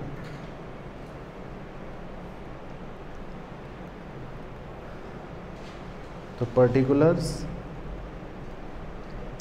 नोट नंबर और रुपये। ठीक है, अब आपको ये सोचना है, मतलब मैं ओरली और आप ओरली वो जो पूरी बैलेंस शीट बनाई थी उसको चाहे देख लेते हैं, उसको बोलते रहते हैं और जो जो आइटम लगेगा कि इररेलेवेंट है वो नहीं लिखेंगे। तो सबसे पहले मेन हेडिंग डाल लेते हैं, इक्विटी एंड लायबिलिटी। पहला मेन हेड है शेयर होल्डर्स फंड, इसमें पहला सब हेड है शेयर कैपिटल, है ना, ये तो लिखना ही पड़ेगा तो है। इसके आगे आप लिख लो note number 1। B reserve and surplus, ये भी है ही है ना, क्योंकि प्रॉफिट भी है और एक आध रिजर्व भी शायद था कोई रिजर्व, हाँ है ना, जनरल रिजर्व है, तो मतलब ये भी आइटम आ ही जाएगा। अब शेयर वारंट वाला पॉइंट लिखें 3 में, नहीं वो है ही नहीं। ऐसी जो दूसरा मेन हेड है share application money pending allotment, नहीं वो छोड़ देंगे। तो अब हम सीधा सेकंड मेन हेड लिख लेते हैं, नॉन करंट लायबिलिटीज। और बाय चांस आप एग्जाम में लिख भी लो ना, जैसे मान लो आपको लगे कि भाई मैं तो सारे लिखूंगा, मैं तो घर से वही रट के गया हूँ, तो आप सारे लिख लो, उसको खाली छोड़ देना, तो भी गलत नहीं होगा, है ना। तो भी ऐसा नहीं कि भाई गलत हो गया, आप लिख देना, अच्छा खाली छोड़ देना। अब नॉन करंट लायबिलिटीज़ में लॉन्ग टर्म बोरिंग्स, है ना, ये लिख लेते हैं क्योंकि हमारे पास डिबेंचर्स हैं। अब डेफर्ड टैक्स लायबिलिटी लिखें, वो तो अब है ही नहीं। अदर लॉन्ग टर्म लायबिलिटी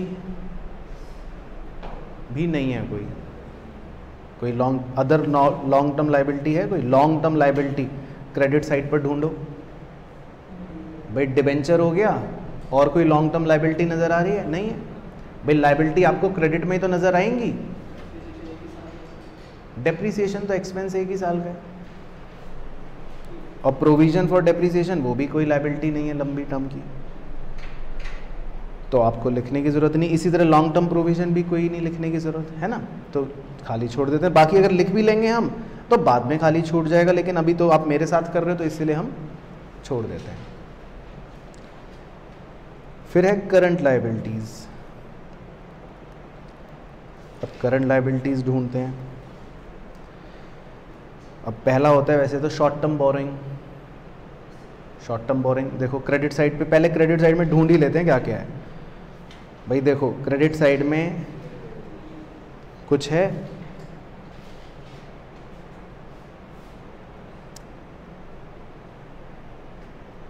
नहीं है ना, और तो कुछ नहीं है, तो बस एक ट्रेड पेबल्स है बस, तो ट्रेड पेबल, बाकी तो और कुछ भी नहीं है। हाँ 10% डिबेंचर लॉन्ग टर्म बोरिंग है। भाई देखो 10% डिबेंचर लॉन्ग टर्म बोरिंग हो गया, जनरल रिजर्व, पीएनएल, प्रीमियम, ये तीनों रिजर्व में आ गए, सेल में चली गई, बस ट्रेड पेबल है current liability. Provision for depreciation वो हम एसेट की कॉस्ट में से माइनस कर देंगे। नहीं, क्योंकि जब हम एसेट शो करते हैं ना तो बुक वैल्यू पर शो करते हैं, तो जब हम ये प्लांट एंड मशीन शो कर रहे होंगे उस समय इसको डील कर लेंगे। और सस्पेंस अकाउंट भी है नहीं लायबिलिटी, तो मतलब टेक्निकली कोई भी और करंट लायबिलिटी नहीं है सिवाय ट्रेड पेबल्स के। बाकी आप लिखोगे तो खाली छूट जाएगा, और ट्रेड पेबल उसने डायरेक्टली ही दे रखा तो आप भर सकते हो, सीधी अभी भर लो। फिगर कितनी दे रखी है 52, तो यहाँ पे तो 52 भर ही लेते हैं, इसका कोई नोट बनाने की ज़रूरत भी नहीं पड़ेगी।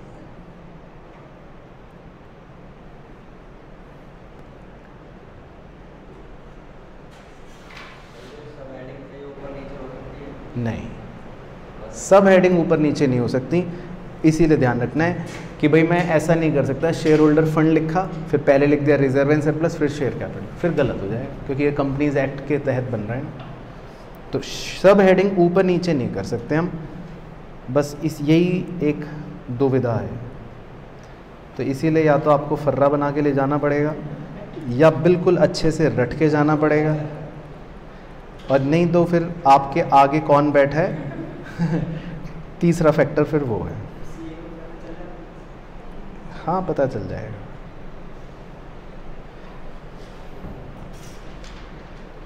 चलो अब उसके बाद है एसेट्स। तो एसेट्स में आपको दो ही सब हेड्स बताए थे होते हैं ना। पहला तो होता है नॉन करंट एसेट्स। अब इसमें सोचते हैं क्या क्या सब हेड्स हैं भाई। पीपीई, तो पीपीई तो खैर है ही है, मशीन है, लैंड है, ये है, वो है, नोट नंबर 4। उसके बाद भाई नॉन करंट इन्वेस्टमेंट नहीं है, deferred tax asset, long term loans and advance और अदर लॉन्ग टर्म एसेट्स। ढूंढ लो डेबिट साइड पर, एक बार डेबिट साइड पे नज़र फेर लो। लैंड पीपीई में आ गया, मशीन पीपीई में आ गई, trade receivable current asset, inventory current asset, bank current asset, purchase तो परचेज में चली गई, expense expense expense expense expense. तो मतलब पीपीई के अलावा और कोई नॉन करंट एसेट नहीं है, ठीक है। बाकी मान लो आप लिख भी दोगे तो वो खाली छूट जाएंगे।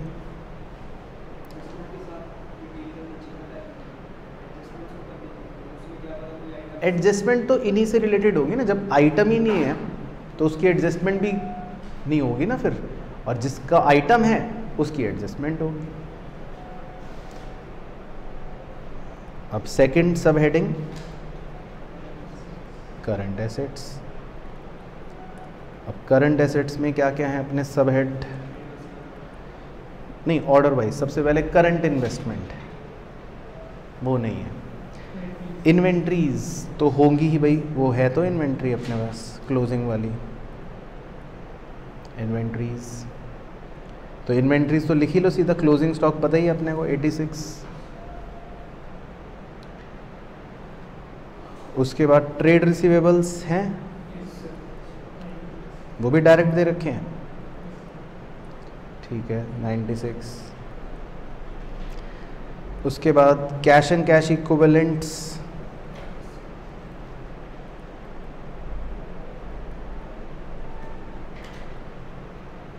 वो भी दे रखे हैं डायरेक्ट। बैंक दे रखा है बस, कितना, कैश नहीं है कोई, वो कहानी। हाँ वो तो साल के पहले दिन हुआ है, ठीक है, वो तो मैं आपको अलग से सिखा दूंगा, ठीक है। तो अभी कैश एंड कैश इक्विवेलेंट चाहे मत लिखो अगर डर लग रहा है तो। उसके बाद short term loans and advance तो कोई नहीं है, और अदर करंट एसेट्स भी मेरे ख्याल से कोई नहीं है। चलो ठीक है, बाकी छोड़ देते हैं लाइन, कुछ आया तो की तो देखेंगे। तो टोटल करके तो नोट 5 तक तो यहाँ तक कंप्लीट कर लेते हैं।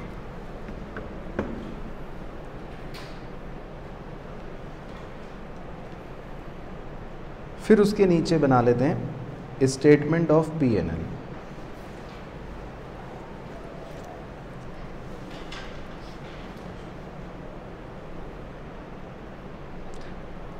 तो स्टेटमेंट ऑफ पीएनएल में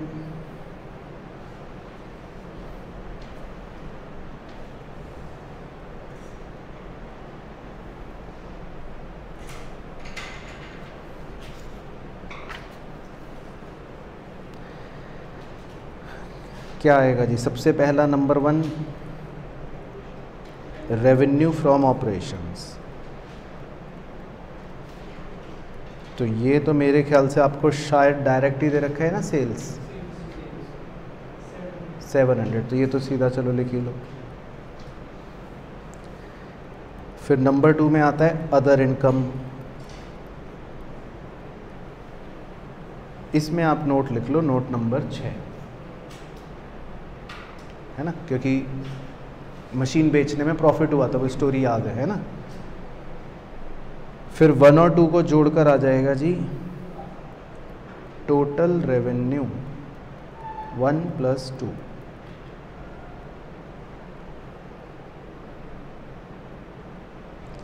फिर नंबर 3 सॉरी ये तो नंबर 3 हो गया। फिर नंबर 4 पे आएंगे सारे खर्चे, एक्सपेंसेस।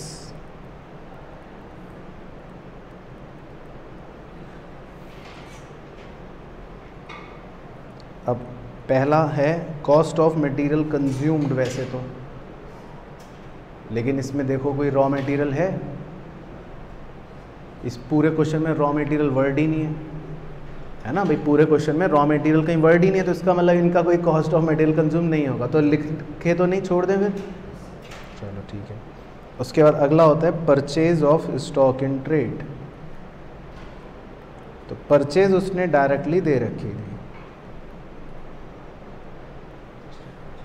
है ना, एडजस्टेड परचेज के नाम से, भाई वही परचेज है, तो कितनी दे रखी थी 320, वो तो एज इट इज चिपका लेते हैं।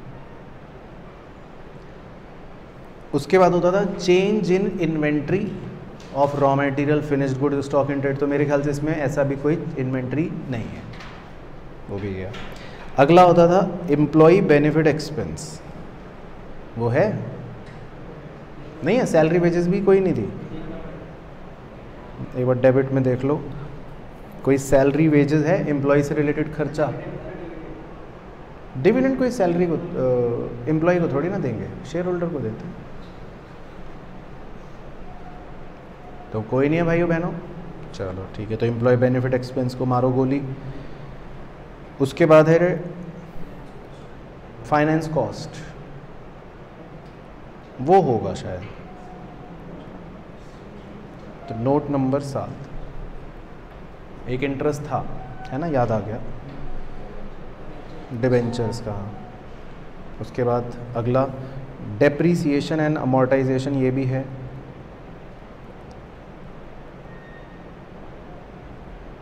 Depreciation and amortisation number 8। और इसके बाद और क्या क्या था, अदर एक्सपेंस, तो वो तो होंगे ही और हैं भी इनफैक्ट, क्योंकि उसने उल्टे सीधे खर्चे दे रखे हैं ना, एडमिनिस्ट्रेशन, सेलिंग, ये वो, नोट नंबर 9। तो ये आ जाएंगे हमारे खर्चे, यहाँ जोड़ लेंगे। उसके बाद जी नंबर 5 में क्या लिखेंगे, पीबीटी, प्रॉफिट बिफोर टैक्स, यानी कि नंबर 3 माइनस नंबर 4। अच्छा टैक्स तो है ही नहीं, तो बस फिर यही आंसर हो जाएगा, फिर तो यहीं छोड़ देते हैं।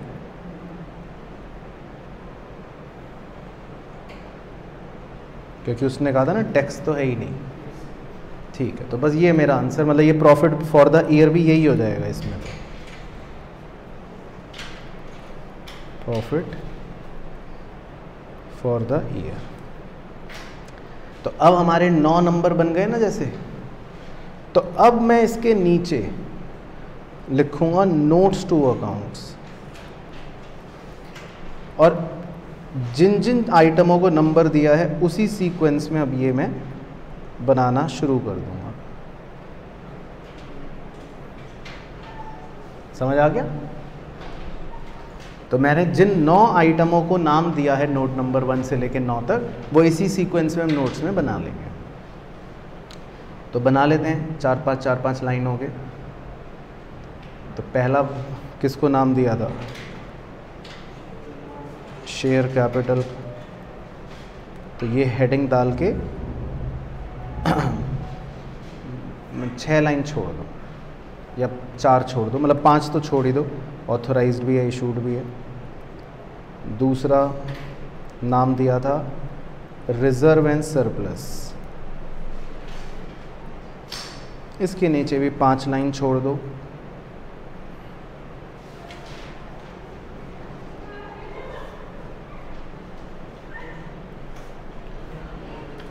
उसके बाद तीसरा किसको दिया था, लॉन्ग टर्म बोरिंग्स, उसमें तो खाली 2 लाइन छोड़ लो।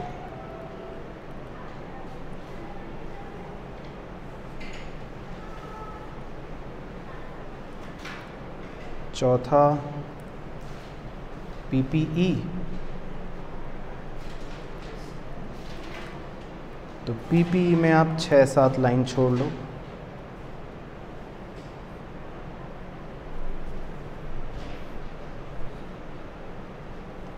पीपीई के बाद नंबर 5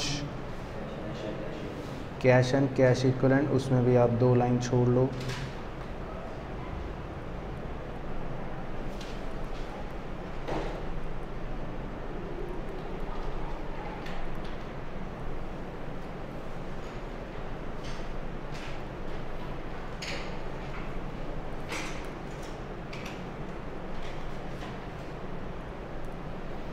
नंबर 6 अदर इनकम,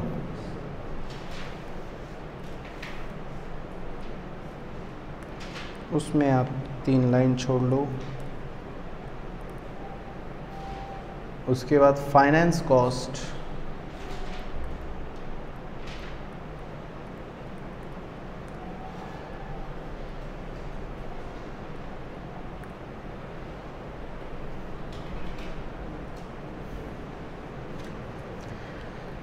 तो उसमें आप 2 लाइन छोड़ लो।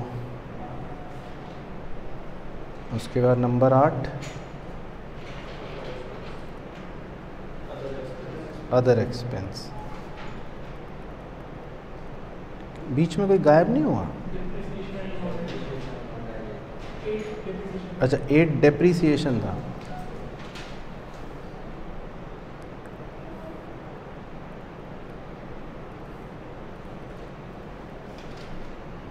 एंड अमोर्टाइजेशन, तो इसमें भी आप 2 लाइन छोड़ लो।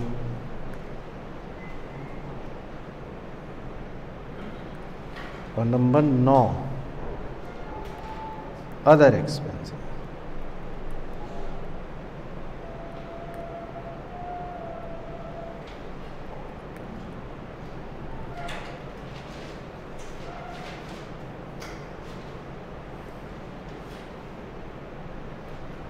और उसके नीचे लिख लेना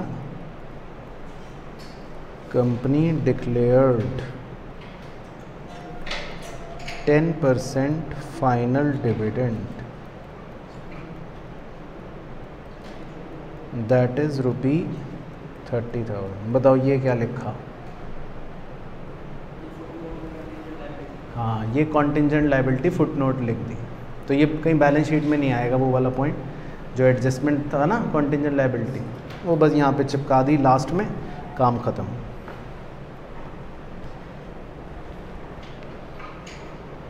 तो पहले आपको प्रक्रिया समझ आ गई पूरी, है ना? तो ये तो हो गया प्रक्रिया जिसका हमें आधा नंबर मिलेगा अभी तक। भाई अभी तक तो हमने ढांचा बनाया, अब इसमें सारी वैल्यूज़ पुट करेंगे, जो जो बातें हैं वो देखेंगे।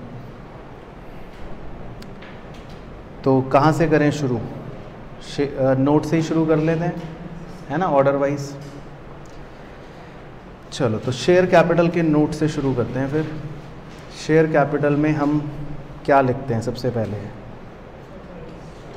ऑथोराइज्ड शेयर कैपिटल, है ना, फॉर्मेलिटी के लिए। तो इसमें लिख लेते हैं 40,000 शेयर्स ऑफ ₹10 ईच, ये दे रखा था। तो कितना हो गया? 400। 400 मतलब ये सब कुछ रुपी इन वो चल रहा है ना, थाउजेंड्स, है ना। उसके बाद issued and subscribed share capital,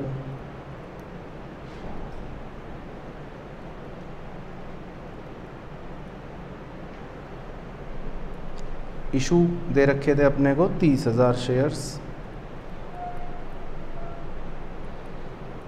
of ₹10 each, 300।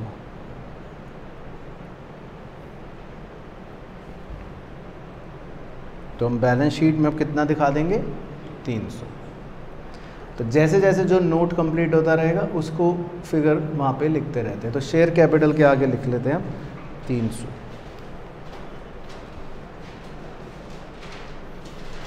ठीक है, क्लियर हो गया?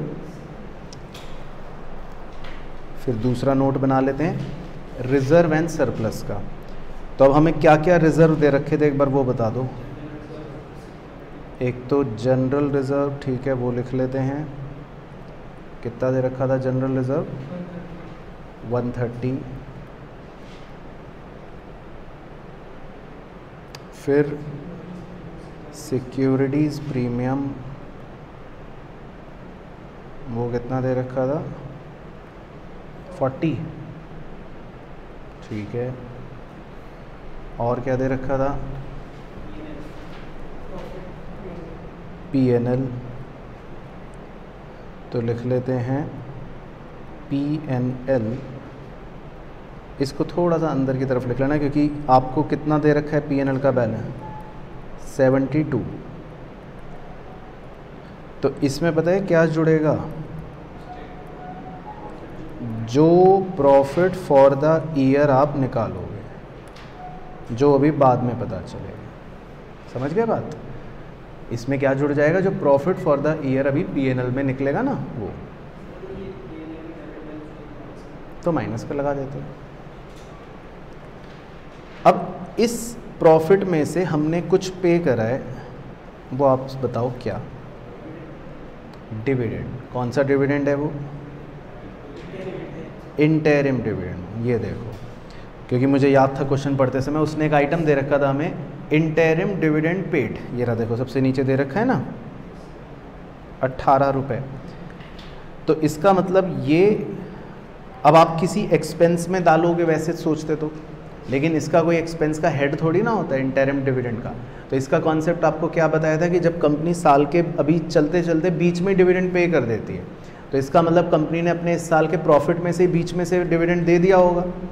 तो ये जो 18 रुपये का इंटरिम डिविडेंड कंपनी ने साल के बीच में से ही अपने प्रॉफिट में से दे दिया, तो इसका मतलब कंपनी का प्रॉफिट इस साल 18 रुपये कम हो गया होगा। भाई क्लियर हो गया पॉइंट आपको? तो आप इस 18 रुपये को यहाँ पर माइनस कर लोगे, तो ये एक जगह इस तरह से पोस्ट हो जाएगा।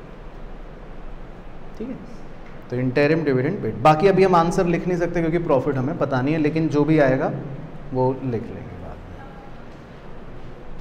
ठीक है, फिर इसके बाद और कोई रिजर्व दे रखा है?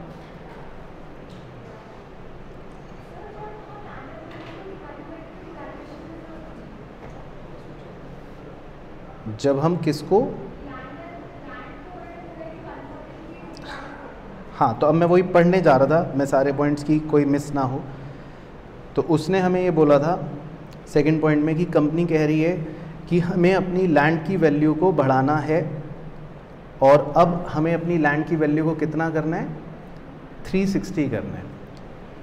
तो अब देखो, हमने यहाँ पे लिखा था ना कि इसका मतलब कंपनी का कितना फ़ायदा हो गया, 140 का।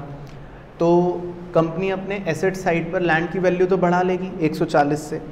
अब आप लाइबिलिटी साइड में 140 से क्या बढ़ाओगे, प्रॉफिट्स बढ़ाओगे वैसे तो, लेकिन हम प्रॉफिट को डायरेक्टली बढ़ा नहीं सकते। अब हम AS 10 में भी पढ़ेंगे, और वैसे हमने CA फाउंडेशन में भी डेप्रिसिएशन चैप्टर में भी पढ़ रखा था। अब कंपनी सीधा प्रॉफिट को नहीं बढ़ाएगी लाइबिलिटी साइड में, कंपनी क्या बनाएगी, एक रिजर्व बनाएगी। इस रिजर्व को कहेंगे रीवैल्यूएशन रिजर्व। तो कंपनी अपने प्रॉफिट में नहीं ऐड करेगी 140 को, बल्कि एक नया नाम दे देगी कि हम एक रिजर्व बना रहे हैं, रीवैल्यूएशन रिजर्व। क्लियर हो गया पॉइंट? क्योंकि बाद में कल को अगर वापस से कंपनी ने इसकी वैल्यू को घटाया, तो फिर वो रिवैल्यूएशन रिजर्व को कम कर देगी। ठीक है ना? तो ये AS 10 में भी हमें पढ़ना होता है, नहीं तो आपको अगर याद हो CA फाउंडेशन में डेप्रिसिएशन चैप्टर में, उसमें ये पॉइंट लास्ट टॉपिक होता है, वहाँ तक पहुँचते पहुँचते बच्चा थक जाता है तो छोड़ भी देता है, लेकिन उसमें पॉइंट है कि अगर एसेट की वैल्यू बढ़ गई बाय चांस, तो कॉरेस्पॉन्डिंगली रिवैल्यूएशन रिजर्व भी हम बना देते हैं एक तरह से। तो इस फ़ायदे को, 140 का जो फ़ायदा हुआ, इसको आप प्रॉफिट में डायरेक्टली नहीं ऐड करना, तो हम क्या बना देंगे, स्टार लगा देते हैं, रीवैल्यूएशन रिजर्व। ये भी एक रिजर्व आ गया 140 रुपये का।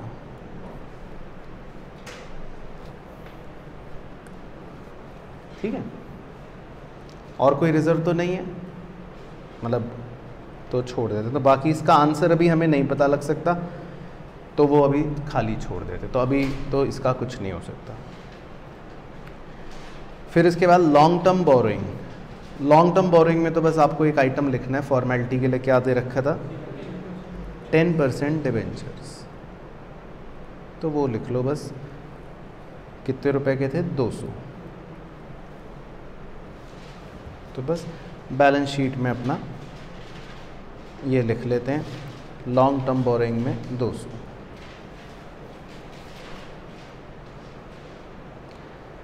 उसके बाद वापस से चलते हैं नोट में। अगला नोट है अब PPE। तो PPE का नोट बना लेते हैं। अब कितने PP हैं वो लिखते हैं। एक तो हमें क्या दे रखा था, लैंड दे रखा था एट कॉस्ट,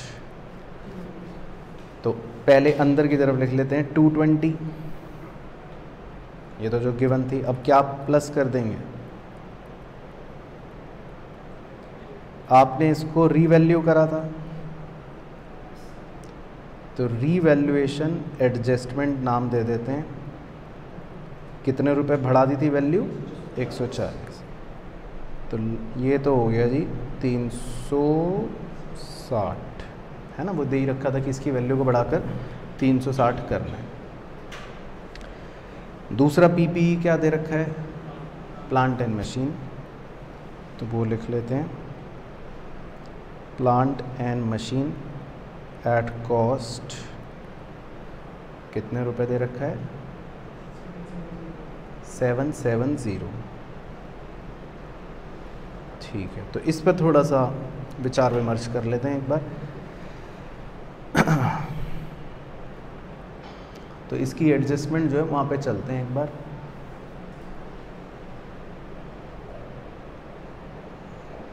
तो अब देखो दो बातें बड़े ध्यान से। एक तो उसने प्लांट एंड मशीन दे रखा है कॉस्ट 770, ठीक है, और इस प्लांट एंड मशीनरी का 770 का जो डेप्रीसिएशन है अब तक वो उसने अलग से दे रखा है, प्रोविजन फॉर डेप्रीसिएशन 172। तो ये तो हो गई एक कहानी।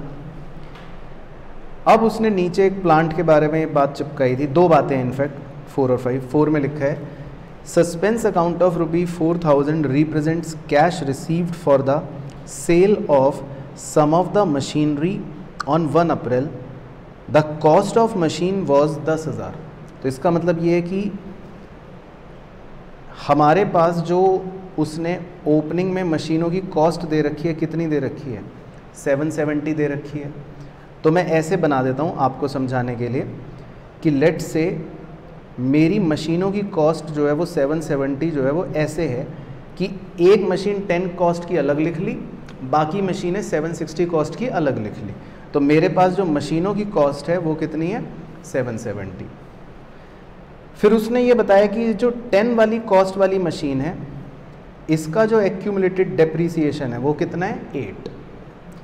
तो अब देखो जो बाकी मशीनों का डेप्रीसिएशन है, अब उसने तो जो प्रोविजन फॉर डेप्रीसिएशन दे रखा है 172, तो मैं ऐसे लिख लेता हूँ कि इसका मतलब जो इन मशीनों का एक्यूमुलेटेड डेप होगा वो कितना होगा, 164। तो भाई आप यहाँ तक सहमत हो मेरे से, यहाँ क्लियर है। अब हमने जो ये वाली मशीन थी, ये वाली, इसको बेच दिया पहले ही दिन, साल के बिल्कुल पहले ही दिन बेच दिया। कितने रुपए का बेच दिया, 4000 का बेच दिया,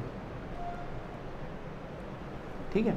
तो अगर मान लो हम वैसे सोचे जर्नल एंट्री के रूप में कि भाई हमने इसको बेच दिया, तो हमने क्या एंट्री करी होगी, बैंक अकाउंट डेबिट, कि भाई बैंक में पैसा आया, टू मशीन अकाउंट। अब मशीन हमारी कितने रुपए की चली गई, 2000 की, क्योंकि बुक वैल्यू थी 2000, और 2000 का क्या हो गया, प्रॉफिट हो गया। तो एक्चुअल में हमारी एंट्री क्या होनी चाहिए थी, ये होनी चाहिए थी, है ना। एक्चुअल एंट्री क्या होनी चाहिए थी, ये होनी चाहिए थी। लेकिन हमारे मुंशी को समझ नहीं थी, वो बेवकूफ़ था मुंशी। तो मुंशी ने क्या एंट्री करी वो करके दिखा रहा हूँ। मुंशी ने सोचा मशीन बेचने से पैसा आया तो बैंक अकाउंट डेबिट 4000, लेकिन उसको नीचे के एंगल्स नहीं पता थे, क्रेडिट में क्या करना है उसको इतनी समझ नहीं थी मुंशी को। हो सकता है मुंशी नहीं था इस स्थिति में, नशे में था, तो उसने 4000 कह दिया टू सस्पेंस अकाउंट। तो इसीलिए जब ट्रायल बैलेंस बना तो ट्रायल बैलेंस में क्रेडिट साइड पर क्या चिपक के आ गया, सस्पेंस अकाउंट 4000 का, ये रहा देखो।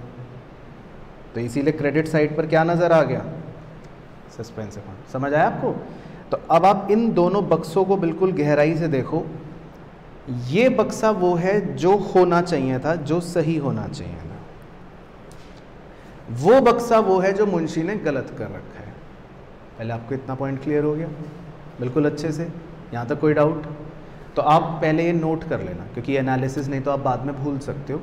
तो आप इसको पहले नोट कर लेना, अलग से नोट कर लेना नोट्स के भी नीचे में जाके, कि पॉइंट नंबर जो 4 है उसका एनालिसिस ये है पॉइंट 4 का, और सस्पेंस अकाउंट का मेनली, कि भाई सस्पेंस अकाउंट कैसे आ रहा है। तो सस्पेंस अकाउंट इसलिए आ रहा है, तो आप चाहे ये नोट कर लो कि भाई सही एंट्री ये होनी चाहिए थी, सही एंट्री ये होनी चाहिए थी, लेकिन मुंशी ने गलती से वो कर दी है, यानी कि उसने मशीन की वैल्यू कम नहीं करी और उसने पीएनएल को भी, मतलब प्रॉफिट भी नहीं दिखाया। तो वो दो चीज़ें भूल गया। एक तरह से इस बात को आप ऐसे समझ सकते हो, मुंशी दो चीज़ें भूल गया।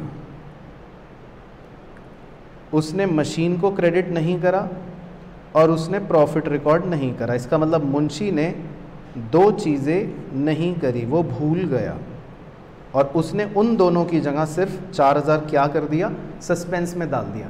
तो यानी कि अगर मैं सस्पेंस का ब्रेकअप लिखूं, इस 4000 के सस्पेंस का ब्रेकअप लिखूं, 1 मिनट के लिए ऊपर जा रहा हूं, यानी कि इस 4000 के सस्पेंस का मैं ब्रेकअप लिखूं ना, तो अब मुझे पता लग गया कि ये 4000 क्रेडिट क्यों हो रहा है। 2000 रुपये तो इसमें मशीन की वैल्यू कम हो रही है और 2000 रुपये इसमें प्रॉफिट ऑन सेल जो है वो क्रेडिट हो रहा है। तो मुझे इस 4000 के सस्पेंस का ब्रेकअप पता चल गया। भाई आप सब सहमत हैं अब इससे मेरे साथ, कि मुंशी के इस 4000 के सस्पेंस का मुझे ब्रेकअप पता चल गया कि मुंशी ने मशीन को 2000 कम नहीं करा और मुंशी ने 2000 का प्रॉफिट नहीं लिखा। तो मुझे ये पता चल गया। ठीक है, पहले इतनी बात ओके हो गई। अच्छा, अब वेरी सिंपल पॉइंट, लेकिन पढ़ लेते हैं। अब 4th पॉइंट में तो उसने लिखा है कि भाई डेप्रीसिएशन प्लांट और मशीनरी पर आपको लगाना है 10% ऑन कॉस्ट। तो अब आपको कॉस्ट पर 10% डेप्रीसिएशन लगाना है। तो अब आप कौन सी मशीनों पर डेप्रीसिएशन लगाओगे? जो बच गई 760 वाली है ना, बाकी तो 10 वाली तो बेच दी थी। तो 760 का आप 10% निकाल लो, कितना आएगा? 76। तो ये आपका हो गया डेप्रीसिएशन फॉर द ईयर 76, है ना। तो आपको ये पता लग गया कि मेरा डेप्रीसिएशन फॉर द ईयर कितना है, 76। क्लियर हो गया? तो बता दो अच्छे से कि भाई पूरा एनालिसिस ओके। चलो, तो पहले मैं आपको ये सारे तामझाम जो जहाँ जहाँ जाएगा वहाँ वहाँ ले चलते हैं। तो अब देखो जैसे जैसे याद आ रहा है मुझे, मैं उस ऑर्डर में चल रहा हूँ। तो सबसे पहले तो मैं डेप्रीसिएशन एंड अमॉर्टाइजेशन के नोट पे जा रहा हूँ। तो इसमें हमें depreciation of plant and machine for the year पता चल गया, जो अभी अभी मैंने आपने निकलवाया 10% ऑफ 760 कितना, 76। तो जो डेप्रीसिएशन फॉर द ईयर है ये आपका क्या हो गया, खर्चा, है ना। ये आपका क्या हो गया, खर्चा। तो ये तो हम अपने पीएनएल में डाल लेते हैं। तो डेप्रीसिएशन फॉर द ईयर जो है इसे तो आप अपने पीएनएल के खर्चे में डाल लो, 76। तो क्लियर हो गया पहले इतनी पॉइंट। उसके बाद दूसरी चीज़ जो मुझे अब एकदम तुरंत याद आ रही है, मैं उस ऑर्डर में लिख रहा हूँ, अदर इनकम। अदर इनकम में मुझे पता चल गया gain on sale of plant and machine. 2000 रुपये का जो प्रॉफिट हुआ था, मुंशी ने जो नहीं लिखा था मुझे वो पता चल गया। ठीक है, तो ये भी अपना अदर इनकम में लिख लेते हैं, gain on sale of plant and machine. तो ऊपर अपना पीएनएल में अदर इनकम में लिख लेते हैं 2 रुपये। ठीक है, ये पता लग गया था। इसके अलावा अब और क्या पॉइंट था, बस और तो अब हमें जो प्लांट एंड मशीन दे रखी है उसकी वैल्यूज़ को यहाँ पे सॉर्ट करना है बस। तो पहले तो plant and machine at cost है 770, इसमें से माइनस कर देता हूँ प्लांट सोल्ड, उसकी कॉस्ट कितनी थी 10, तो एक प्लांट हमने बेच दिया तो उसको माइनस कर देते हैं, है ना। तो इसका मतलब जो बचे हुए प्लांट्स हैं उनकी कॉस्ट कितनी है 760। यहाँ तक तो सिंपल हो गया, कॉस्ट इतनी है। अब माइनस कर देते हैं इनका जो भी एक्यूमुलेटेड डेप्रीसिएशन है, यानी कि प्रोविज़न फॉर डेप्रीसिएशन है, वो भी लिख देता हूँ ब्रैकेट में PFD, वो माइनस कर देते हैं।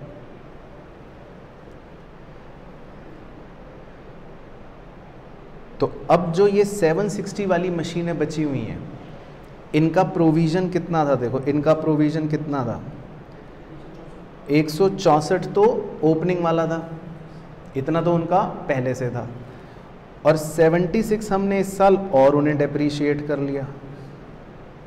क्लियर हो गया पॉइंट भाई, 76 आपने इस साल इन्हें और डेप्रीशिएट कर लिया, तो टोटल डेप्रीसिएशन इनका कितना हो गया 240, तो ये आप माइनस कर लो।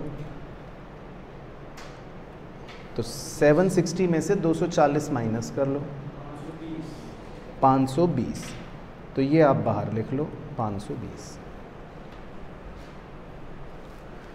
तो बिल्कुल क्लियर है सबको, ठीक है। तो अब बस आपको पीपी का आंसर मिल जाएगा 360 प्लस 520 880, ओके ठीक। तो अब हम पीपी को ले चलते हैं 880 को ऊपर, कहाँ है ये रहा 880। तो नोट नंबर 4 हमारा PPEV हो गया। फिर नोट नंबर 5 में लिखा है कैश एंड कैश इक्विवेलेंट, तो उसमें तो एक ही आइटम है बैंक बैलेंस, वो कितना दे रखा है 20 रुपये, 20 रुपये कैश मिला, वेरी गुड। तो मैं यही सोच रहा था कि आप पूछोगे, तो अब देखो दोनों एंगल से दिखा रहा हूँ। जो मशीन बेच के कैश मिला था वो मशीन हमने कब बेची थी, साल के पहले दिन 1 अप्रैल को, है ना। हाँ, अब मुंशी ने जो एंट्री कर रखी है गलत वाली भी, उसमें भी उसने बैंक अकाउंट डेबिट तो कर ही रखा है, उसने डेबिट एस्पेक्ट में गड़बड़ नहीं करी, समझ गए पॉइंट। और दूसरा एंगल नहीं तो आप ये भी सोच सकते हो कि जो उसने ये बैंक बैलेंस हमें ट्रायल बैलेंस में दे रखे हैं वो कौन सी तारीख के हैं 31 मार्च के, तो पहले से वो मिल चुका है ना। नहीं तो ज़्यादा बेहतर एंगल वैसे ये है एंट्री वाला कि उसने जो गलती करी है वो नीचे के 2 एंगल्स में करी है। बैंक डेबिट में उसने गलती नहीं करी थी, है ना, उसने क्रेडिट में गलती करी थी। तो बैंक तो ठीक ही है, 20 रुपये जो है वो ठीक ही है, तो कैश एंड कैश इक्विवेलेंट में 20 रुपये ले लेते हैं। फिर उसके बाद नोट नंबर 6 हो ही चुका, अदर इनकम। फिर नोट नंबर 7 बचा है फाइनेंस कॉस्ट, तो फाइनेंस कॉस्ट पे चलते हैं। तो फाइनेंस कॉस्ट में कोई इंटरेस्ट दे रखा है आपको, डिबेंचर इंटरेस्ट, ठीक है, वो आपने कितना पे करा 20 डिबेंचर इंटरेस्ट, ठीक है 20। तो एक बार मैं चेक कर रहा हूँ कि क्या वाकई में डिबेंचरों का इंटरेस्ट 20 है, चेक करो। 10% डिबेंचर है 200 रुपये के, तो इसका मतलब पूरे साल का ब्याज कितना हो गया 20। अगर मान लो वो डिबेंचर इंटरेस्ट 20 की बजाय 18 देता लेट्स से, तो आपको क्या पता लगता 2 रुपये आउटस्टैंडिंग है, तो फिर वो 2 रुपये यहाँ पर हम एज आउटस्टैंडिंग जोड़ते और वो 2 रुपये अदर करंट लाइबिलिटी में आउटस्टैंडिंग चले जाते। तो हम बच गए, थैंक गॉड कि उसने 20 रुपये ही दे रखा है, तो कोई टेंशन नहीं। तो डिबेंचर इंटरेस्ट 20 है, तो फाइनेंस कॉस्ट में 20 रुपये लिख लेते हैं। और फिर बच गया नोट नंबर 9 अदर एक्सपेंस, तो इसमें आप बता दो जो जो एक्सपेंस बचे हैं वो चिपका देंगे। कौन कौन से, factory expense, 60, administration expense 30, selling expense 20 या 30, ओके। तो 30 60 180, वो सॉरी 120, ठीक है। तो टोटल अदर एक्सपेंस हो गया 120, ठीक है। तो अदर एक्सपेंस में हम लिख लेते हैं 120। तो अब आपको पहले P&L क्लोज करना पड़ेगा। तो पहले आप P&L का आंसर निकालो। तो टोटल रेवेन्यू कितना आएगा? 702। खर्चे कितने आएंगे टोटल? 536। तो 702 में से 536 गया 166। तो ये मुझे पता लग गया कि मेरा इस साल का प्रॉफिट है 166। ठीक है भाइयों बहनों, बिल्कुल क्लियर हो गया। अब 166 इस साल के प्रॉफिट को कहाँ चिपकाएंगे? हाँ, ये जो जगह छोड़ रखी थी ना, तो यहाँ चिपका दो 166, बस। तो इतना सा काम करना है। अब इसका भी फाइनल आंसर बाहर लिख लेते हैं। 72 + 166 - 18, 220। और इन चारों को जोड़ के फाइनल बाहर 530। चलो, तो रिजर्व एंड सरप्लस में आ गया 530। तो इसको नोट नंबर 2 में बैलेंस शीट में लिख लेते हैं और माँ सरस्वती का नाम लेके दोनों साइड का टोटल करते हैं। अगर सेम आ गया तो इसका मतलब आपको टॉप क्वालिटी के लेवल से पढ़ाया गया है। तो इधर का टोटल कितना आ रहा है? 1080। अच्छा, 1082। हाँ, और एसेट का 1082। तो कितना डिवाइन फीलिंग आती है कि मतलब कोई कटिंग करे बिना सही हो गया।